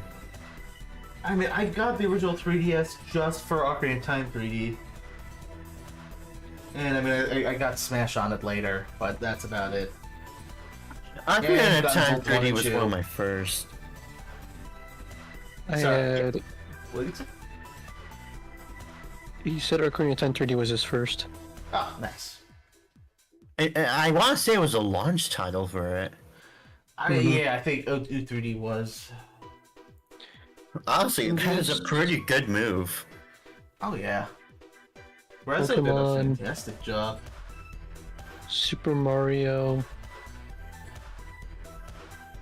Shockingly, I'm honestly shocked I never got any of the Pokemon games for the 3DS. Like, I was always... Like, it's weird to think about. Like, I got Pokemon Black 2 for the normal DS. That's, like, the first Pokemon game I properly owned. Like, we had the other games, but those were technically my brother's. Well, it really sucks we didn't have multiple save files, because I kind of just wrote them. But, yeah. 3DS is where the quality of the Pokemon games started to decline. I had X and Y, and that's about it. That's actually when I quit playing Pokemon games altogether. Not because of X and Y, but just my interest shifted. I'd argue the last truly, like, undivisive Pokemon game was probably Sun and Moon, I want to say. Like, Black 2 and Y2 was where, like, many would say, like, the series peaked. But I feel like Sun and Moon was, like, the last game where people can, like, say that, yeah, this is a good game. Without, like, making a Twitter argument over it. Yeah, it's... As soon as they moved over to the Switch, I felt like they just... They couldn't handle it. Did you hear rumors that Sword and Shield might not have even originally been intended for the Switch? No. I feel like there's, like, rumors that Sword and Shield were actually meant for, like, the 3DS, but then they're later pushed to try and make it into a Switch, which is why it can be a little so incomplete sometimes, because they just weren't used to the Switch hardware at all. Oh god, yeah, the performance was terrible. I want to say Legends came out after Sword and Shield, right? But Legends wasn't even Game Freak. They outsourced that one, I think. They did? Developed by Game Freak and published by Nintendo. It doesn't really say that it was outsourced on the wiki. It was the... No, you're thinking of Brilliant Diamond and Shining Pearl, I think. Okay, that's probably the one I'm thinking of. Yeah, I was thinking of, like, the Diamond Pearl remake they did.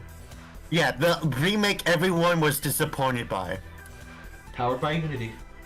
Like, everyone, including me, was hoping for, like, a Gen 4 remake on the level of the Gen 3 remakes, and just, of, like, the Gen 2, Gen 3 remakes, and it just wasn't. It sucked. So, I have not played it, so let me ask you, what about it sucked? For the one thing, while I can defend the chibi style to an extent, I just don't think it was real executed well. Like, the game just does not look that good. Like, I honestly would rather play like the original DS games over the remake, which I wouldn't say for ORAS. And another thing, I just feel like they were just, it was too one-to-one of, like, the original Gen 4, when I feel like an ORAS, like, revamp would have been much more interesting than a straight remake, in my honest opinion. They should have just remade Platinum as a single game. That too! Like, all the Platinum content is just gone. At least ORAS had new stuff going in it. But why would I pick up Brilliant Diamond and Shining Pearl when Platinum is arguably just the better game? It is. Everything about it is just an improvement over the base Diamond and Pearl. And none of that's included except for, like, the transformation. And that's it. Like, I want to say Shining Diamond and I can't even remember the proper names, but the remakes included some of the Platinum decks, but not the entirety of it, right? They included the scenario where he comes out and you fight him and whatnot, but it's nowhere near as dramatic as Platinum was. again, that's probably another reason why people were really hoping for Oraz style remake, because Oraz obviously didn't have an Emerald version, but it still made up for it by, again, just revamping the game and adding new stuff in general compared to the Gen 4 remakes, where it's just pretty much inferior in almost every way. Mm-hmm.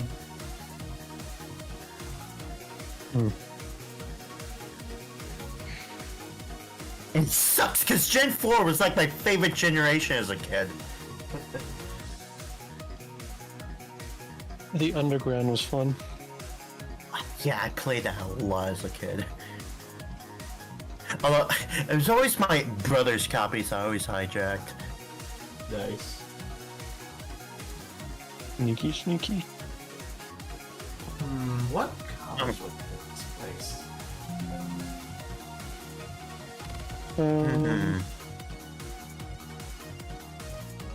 I mean, what's the overall palette of the stage? Like, I want to say you had some gold in there at some point, right? Yeah, I mean, based off of the old tiles, which were the tiles from the Arctic stage of ZX Advent, yeah, there's some gold, some silver, bit of red and pink. Is it like an accent?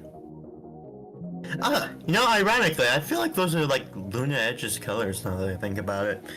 I mean, I can always just like pull from those colors and just see how they look. You gotta think about what part should be colored what.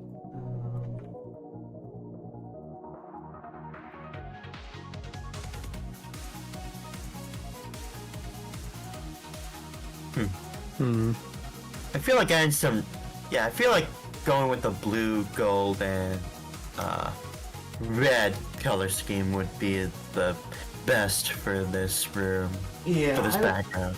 I am gonna give that a shot.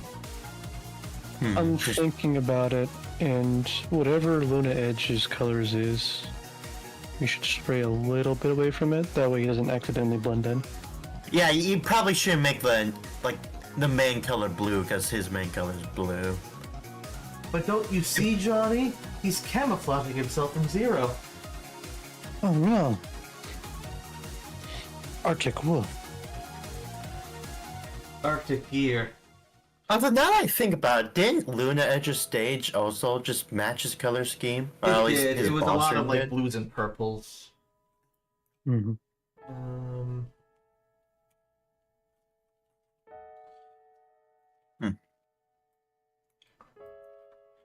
I just think it'd be a bit interesting if you flipped the main color and accent colors of the stage like around, where instead of it mainly being blue and yellow with red as an accent, instead it's red that's the main color and blue that's the accent. You know? I mean, I could definitely give that a try. It definitely help make a Lunar Edge pop a bit more, I think. Because the colors would be opposing from each other. Mm-hmm.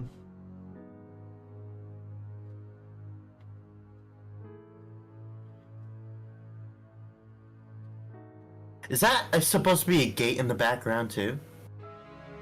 Gate from X6? You know what I mean?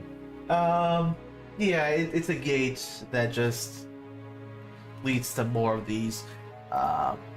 Well, what these are supposed to be, like these little pods, they're meant to house water. This is like a water filtration plant. They got Maybe make the canisters white. I want to say that's how they look in an actual, or maybe it's blue. Wait a minute. Oh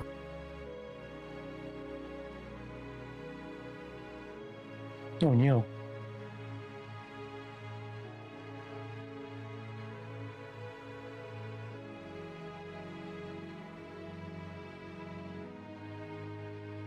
No, I just put the garbage bag in the wrong spot apparently, but yeah. Oh no. Hey, it's not my fault. I didn't realize you wanted me to put the smaller bag into the bigger bag rather than just outside like the normal garbage bags. Fair enough. Yeah, I mean, I'll try making this white or whitish.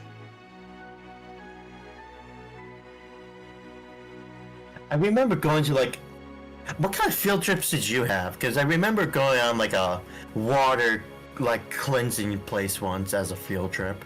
I never had anything like that. It was mainly to like museums. Smithsonian. Others I don't remember the names of anymore. Places in New York City, places in Washington. Like Washington? What? How'd you get all the way to Washington? No, Washington D.C. Still, that's like I'm assuming you were in New York at the time, right? Yeah. I mean, you managed to go across entire states? That Apparently. we never got anything as fancy as that for a field trip. Yeah, I mean, I'm assuming it was a city school rather than like a rural area. suburbs. I guess you guys had a higher budget than us. I guess. Anyways, continue. I'm trying to remember what else.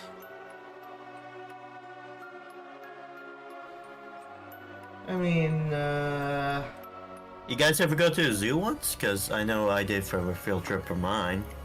maybe? No. I've been to the zoo before. I think it was with my parents.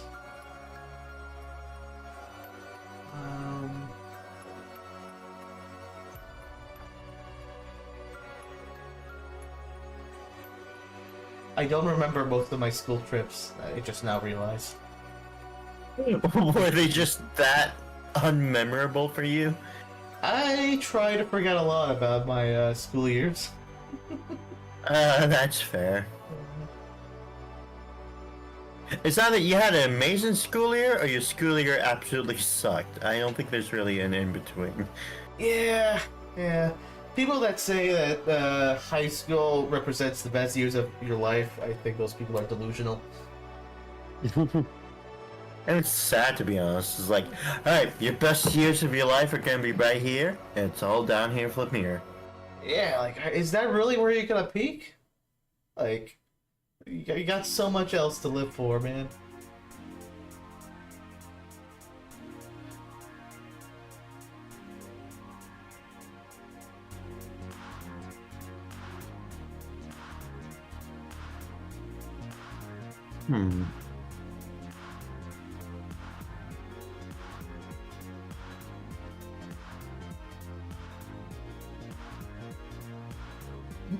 It's getting there. Kinda. I feel like there's not enough yellow. I could try for the gate as well.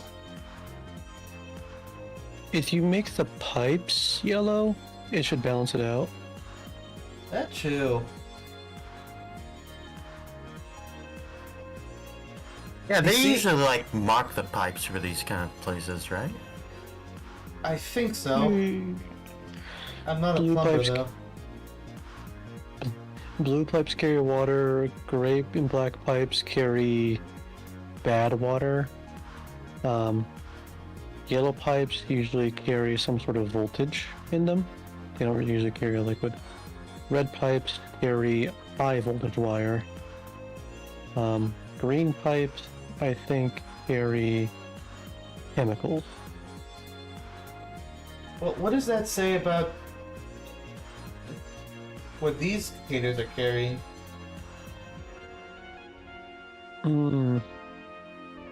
Could be generators. Well, I mean, I guess. Maybe they're adding electrolytes to the water? It's what plants crave. Is that a real life thing, or is that just a sci-fi thing you made up? What, the colors? The electrolytes thing. Oh, that was a joke. Yeah, I figured. You don't install electricity in the water to make electrolyte.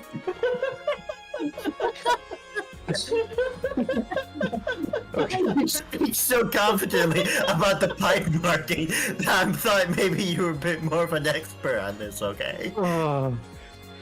I really need to work on my sarcasm. Okay, I'm pretty deadpan too. You just said it on like the same tone as everything else. I was like, huh, that sounds wrong, but maybe he's right too. I have the exact same issue. Like, to be fair, I can have a bit of trouble picking up sarcasm myself sometimes. It's fine. It's To be what it be. I'm not very good at it myself.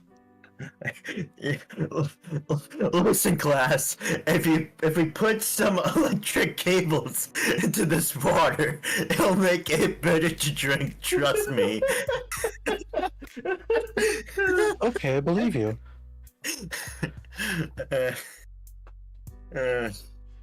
Well, the ground is cherry flavored.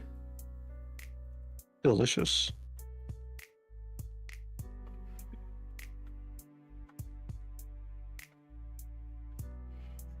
You know, I'm gonna keep the walls, the color for now. I don't think everything should be red. It's gonna all kind of bleed in together. That's fair.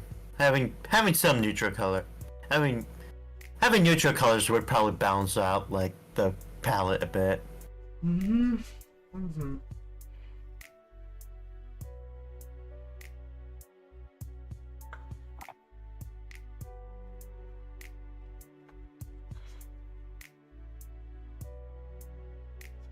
Ice fin rays shouldn't blend in too much with the background now. We're about to find Yeah. out. You should be fine.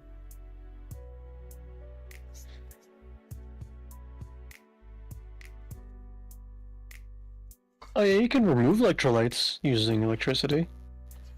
Purifying the water. Yeah, you could do that. What are you, electrocuting the electrolytes?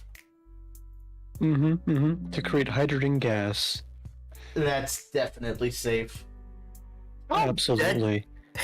You guys know about like that still water thing that went on for a while? No. No, it was like a big trend. I want to say on like TikTok where basically people just like explored like all these like still water facilities. Like still water can be like extremely dangerous, but it got so like prevalent to the point where people just got annoyed with it and just started making jokes about like still water. Like they just get like a cup of water and they'd be like, "Oh no, still water." And like treat it as like a deadly substance. I completely missed out on those memes. I think it's on Let's Did see. You like Know Your Meme, I think. Nice. Okay, let me go pay Luna Edge a visit. Can you keep up with me? Yeah, no, I mean, I think he still pops. And also, like, generally with these... Why do I still have that there? Generally with these backgrounds, you know, they're meant to be less saturated than our sprites. So that they don't, that they're not just distracting. Nice ultimate wolf model. I forgot that was there. I mean, I guess they have kind of similar personalities. I mean, they're both wolves. Also, I just realized how ironic it is that we have like two intro bosses who like main attacks are like roll into a ball. I just realized that. Yeah, and it would be an issue if it weren't for them being like different enough. I mean, the thing I always get a kick out of, and you know, this is entirely because of me, is, you know, okay, when the 2018 demo came out, we had Spino do the spin dash, and it did a sound that sounded a lot like Sonic's spin dash sound effect. So people Yeah, I always think make a everyone- comparison to Sonic. So then I had the voice actor record a line saying, "You're too slow," and it's just, I get a big kick out of it because he's just so huge. He's nothing like Sonic. He sounds nothing like Sonic. This giant ball's gonna pancake you. You know, it's just. Does it still have the sound effect? I replaced it with a motorcycle revving up sound, I think. You gotta make sure that sound effect is in there as a fun value or something. Yeah. Like, for the record, it was not taken from Sonic. It was from some, like, music sample pack that Jake used. It had a sound that just sounded similar enough. Okay, so if Sega tries to sue you, then you have a copyright-free sound effect. In effect. Also, Jetstream, I'm not a professional TikTok scroller. I don't even own TikTok. I've never used it. Lord, what? I don't plan on owning TikTok. I failed you again. Like, I'll react to, like, the memes from it, but I'm not gonna own it, that's for sure. Yeah, I never really... It's not for me. I don't even have a Twitter account. I got rid of my Twitter account years ago. It was a toxic place. But it's always been a toxic place. Honestly. If I get a social media account, I'm mostly thinking of Blue Sky, if I'm being honest. Go for it. Get a Mastodon too. A what? So they're both in the Fediverse, which is basically this open source version of social media. So you can interact with the same account on the Fediverse with both Blue Sky and Mastodon, as well as a few other things. Oh, okay. Mm-hmm. Oh, If you Mastodon, want to yeah. be super extra, you could also make a Matrix server and connect it to the Metaverse itself. That way you have a Discord clone, and a Twitter clone, and a Reddit clone. It's a lot more complicated than I thought. Also, the Yeah. Metaverse, isn't that the thing that, like, frickin' the guy who looks like an android made? Mr. Zuckerberg, yes. Yeah. Yeah? Fediverse. Federation. Huh, so he made Blue Sky? No. Fed. F-E-D. Oh, has nothing to do- Fediverse. It has nothing to do with Mr. Zuckerberg. Right. Okay. Yeah. Whenever you host a server, it's called a federation. And so everybody collective that has a server is a part of the open source version of whatever the website is. Oh, okay. Mm-hmm, mm-hmm.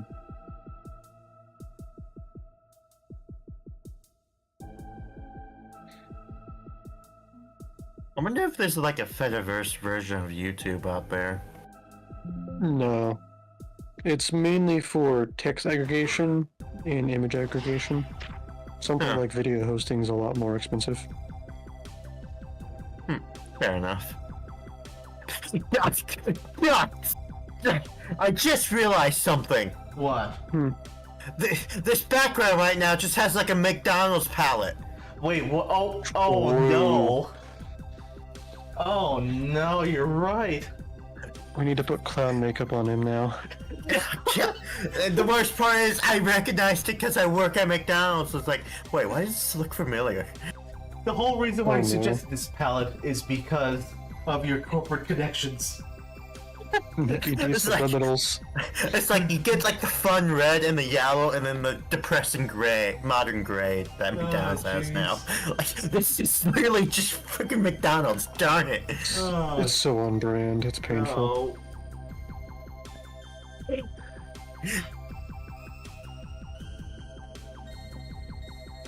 I hate that you're right.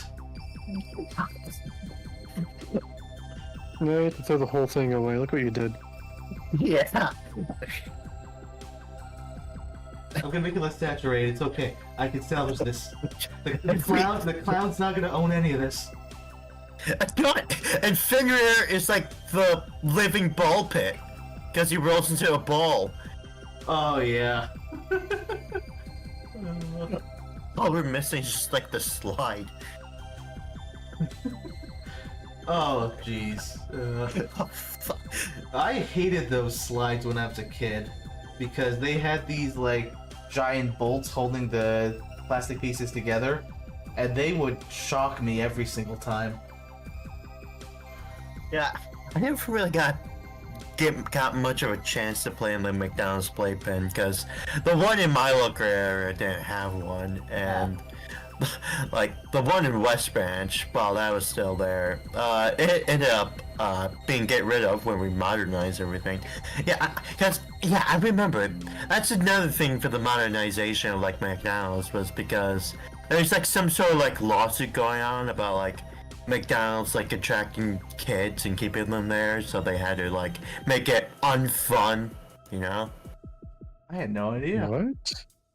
I could have sworn that's like what happened, like because of like McDonald's like marketing towards kids, that someone or something was able to like make a lawsuit against that, and ever since then they had to like go for more mature, adult-oriented marketing rather than focusing on kids as much. Is that why Ronald McDonald's getting phased out? I want to say yeah, that is. I thought it was just because he's creepy. I mean, I'm sure that. Listen, I'd rather take Ronald McDonald than whatever the frick we were doing with the Happy Meal like box. Hey, I will happily yeah. take the king from BK. Actually, kind of like that guy. Can we have Jack from Jack in the Box? Oh yeah, he's pretty funny. Yeah. Although I feel like he'd mug me if I don't go there. Probably. Good. You deserve it.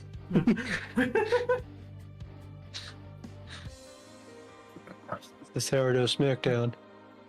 I just completely ruined this color palette. No, it's fine. It's fine. I'll make it. Look, like I said, I'll make some bits less saturated. It's okay. But now it just looks like a skin color or something. Like a flesh-colored floor. Really? Does it? Yeah. Okay, I'll go more for orange. Wait, no, now it looks more skin colored. What about more towards the purples?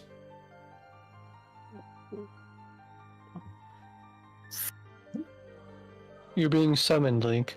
Can we see like the original tiles again? Like just to like have a like perhaps inspiration. What without the from? Okay, I see what you're saying. Yes.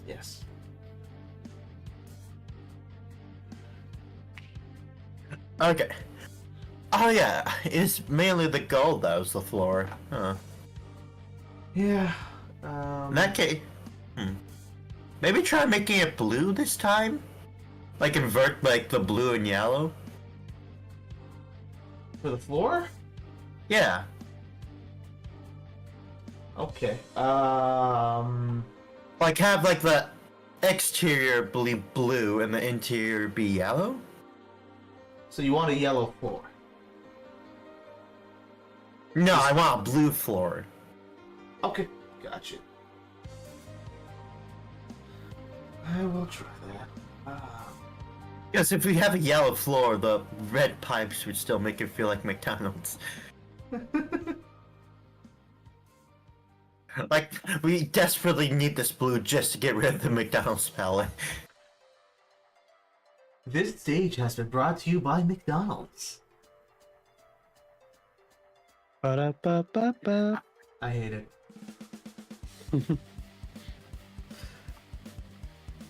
Huh. I didn't realize they got rid of the cashier completely in your area, Storm Shadow. I mean, we still have a cashier in our lobby, but we have the kiosk as an option now.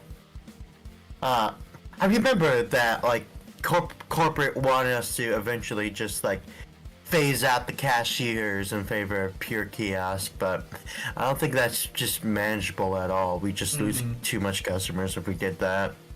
Okay. Like, we have a lot of boomers around our area that just refuse to use the kiosk. I know how it is for you, Link, but for me, the kiosk never prints out a receipt for me. Yeah, that can be an issue too, because it should print out a receipt. Like in our area, it has to, because you can order at the kiosk and then bring your order up to the cashier if you want to pay with cash.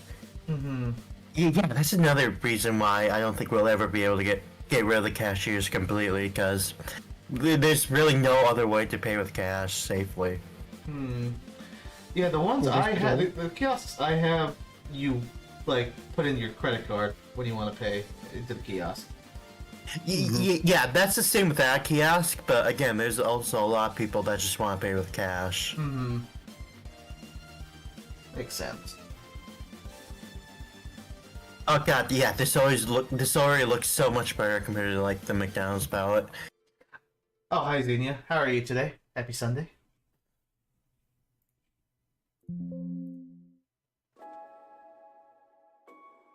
You see, I can get that, Storm Shadow. I just get really annoyed when people just blame us, like, for everything wrong with McDonald's. Like the ice cream machine? Yeah, it's like, sometimes we can be so busy with drive-thru that we just don't really have time to pay attention to the lobby, and we just say that the kiosk is available if they can't wait, and they just, like get angry at us sometimes. And sometimes we could just, like, have technical difficulties, and they'll just get mad at us. Like, today, I just remembered, there's, like, a lady who wanted, like, extra cheese with her filet-o-fish, and, like, the filet-o-fish comes with a half cheese. So, for the extra cheese, I just put, like, an extra whole slice of cheese on there, plus the half cheese. Then she decided to start complaining that we didn't give her extra cheese. I was like, what? No, we gave you extra cheese. Like, we gave her, like, a whole extra slice of cheese, and she was still complaining about it. I mean, and technically, like, we're not really sure, but for the extra cheese, I think we're technically only supposed to just do the single whole slice, not even, like, an extra half slice at all. But I just decided to do the whole slice just to be nice, and she was still, like, raising such a huge fuss over just not having like a half part of cheese. So we decided to give her the extra cheese, but out of spite, because she was just being such a bee about it, we just gave her another half slice of cheese. Because so that way it's still extra cheese, but it's like only half of it. Dang. I think the weirdest thing I've ever seen at a McDonald's, this was a few years ago when I first moved to where I live now. They had like a new hire behind the counter and everything, and I watched as a manager fired her on the spot because she was eating all the French fries. What? Yes. So doing like her job at the counter, she was literally just eating the fries. Wait, what? Wait, so they just like have like a... Did she just have like a carton of fries like next to her? She was like picking fries from something. She must have been hungry. I mean, why would the fries be that close to the cashier in that place? Well, in that case? It was one of those places where you switch between being behind the counter and doing the actual like cooking. Like, yeah. That just sounds stupid. Also, I love thinking that some people are hopping into the stream right now, expecting a Mega Man game and hearing anecdotes about McDonald's. Yeah, that's typically what happens in streams. Yeah. It's on brand. Yes. There's some other McDonald's toys I had. Yeah, I'm not sure about making these pods white, because it feels too dull at the moment. Maybe more of a green?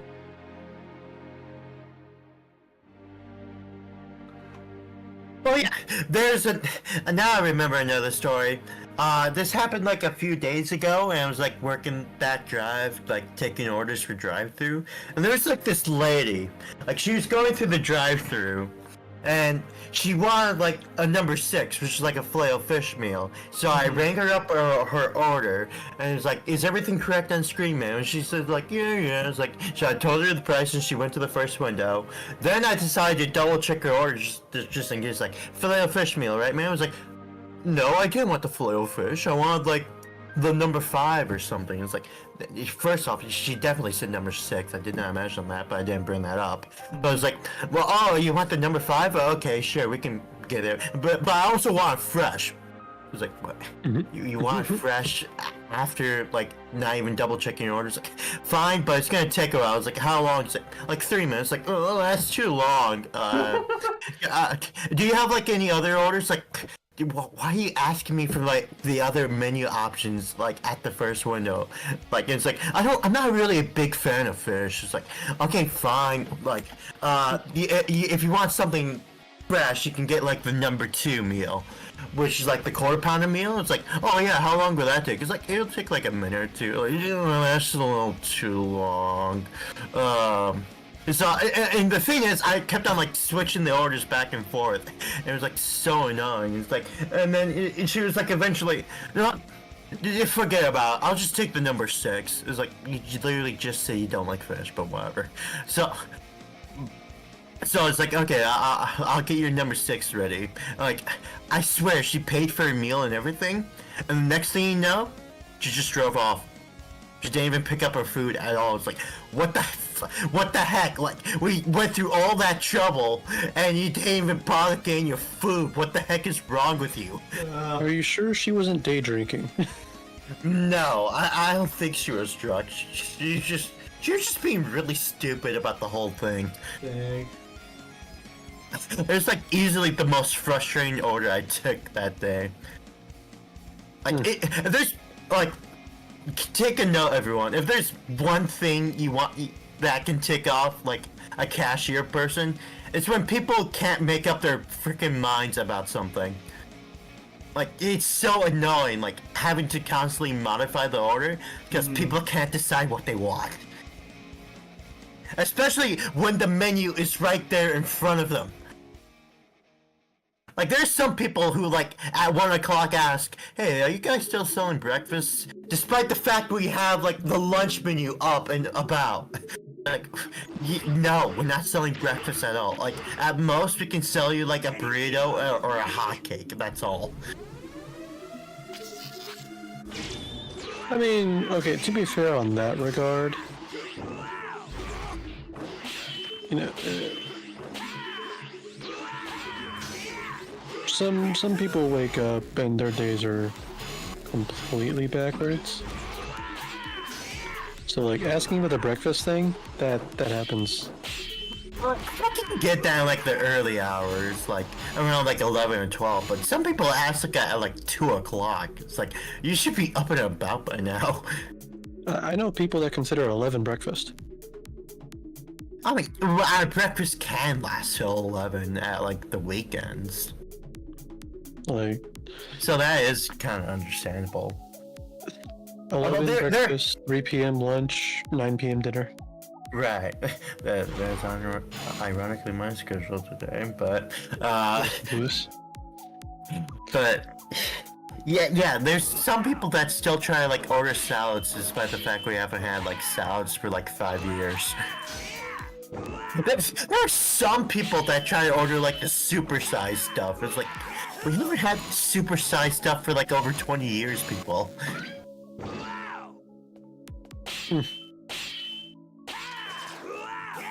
Old fans. Alright, now I want to do the same coloring mock-up for the Golem's little area. Granted, this one is more unfinished because I need to add in like little turbines and stuff, but I just want to kind of get a rough feel of the colors. Yeah, I think I'm gonna head out myself. Oh, okay. Alright. Still nice having you on. Take care. Yeah, it was nice talking to you all, and sorry for the cursed McDonald's palette earlier. Oh that's no, for that sure. was hilarious, dude. It's like I was looking at the colors, like, why does this seem so familiar all of a sudden? It's like it hit me, but In your head, yeah, it was ba-da-ba-ba-ba. yeah. Oh god, but yeah, it's nice being on here. I'll definitely try to have to get on here more often and just can be busy with work sometimes. Understandable, dude. It'd be what it'd be. Anyways, I hope you guys have a good night then. Thanks. See ya. You You too. too, Take man. care. Be safe. Thanks.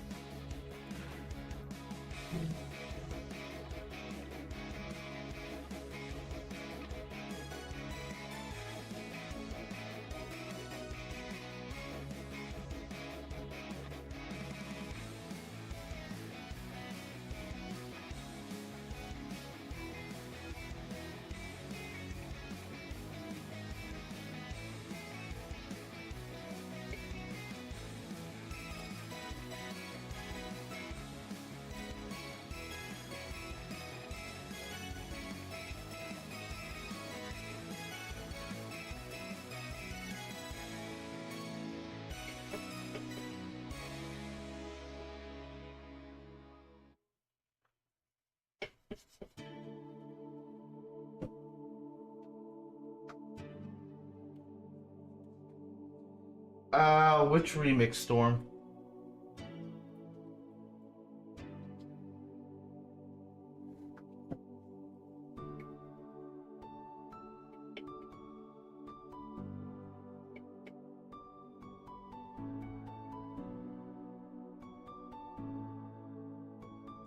That one was made like 6 months ago, I think. It's like an opening title theme type thing.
You know, you're right. It's actually getting pretty late.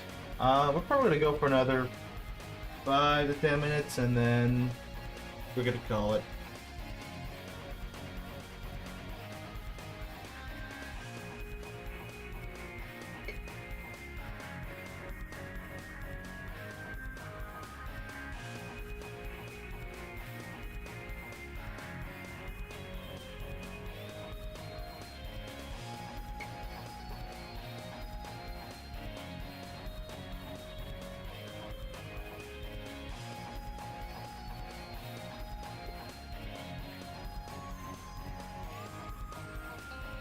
Hmm. Yeah.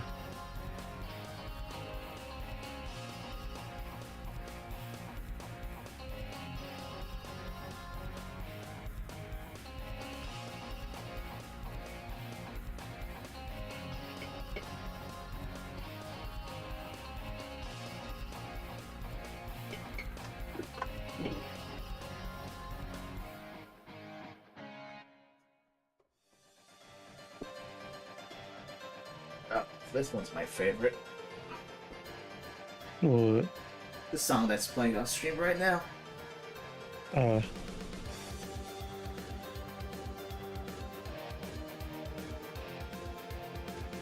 I have seen Russian Badger on YouTube, yes. He's funny. He's an old head. The what? Old head. I don't know what that word means. He's been around for a while. Oh, okay. I thought that was like slang for boomer for a second. A little bit, but we're at that age now where it's referring to our age. Yeah, we're the boomers now. Mm-hmm. Back in my day, we didn't have no tablets. Back in my day, we had a physical button to pause our tapes. Back in my day, we had actual floppy disks. Back in my day, the save icon was real and you could hold it. There you go.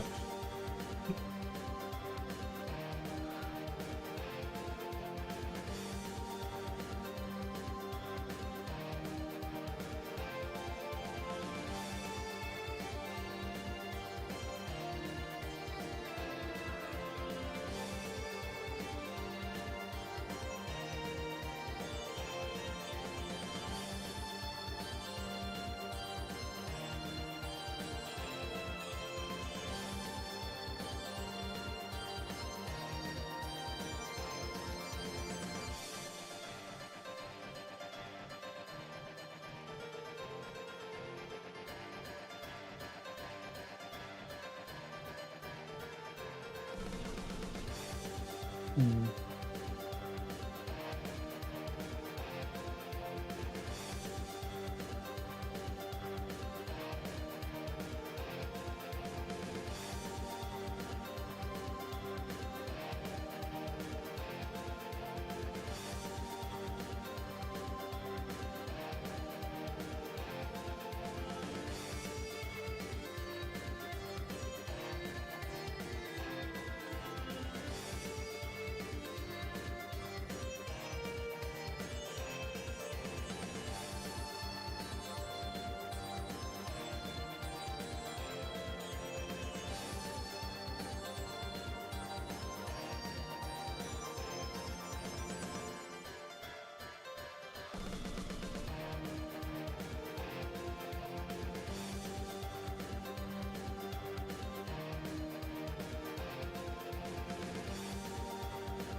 Not familiar with that, Storm Shadow. Interesting.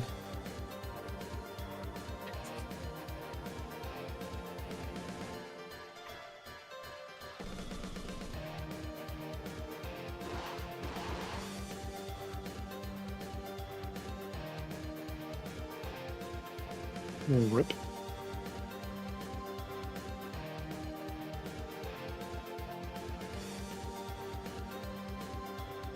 Hmm.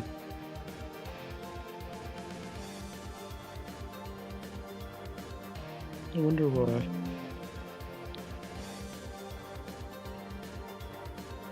Okay.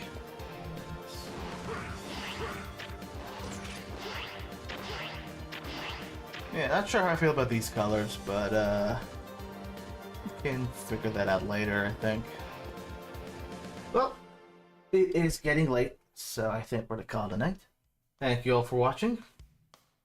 Enjoy the rest of your night. Hope to see you next week. Stay safe. Don't get lost. Drink water.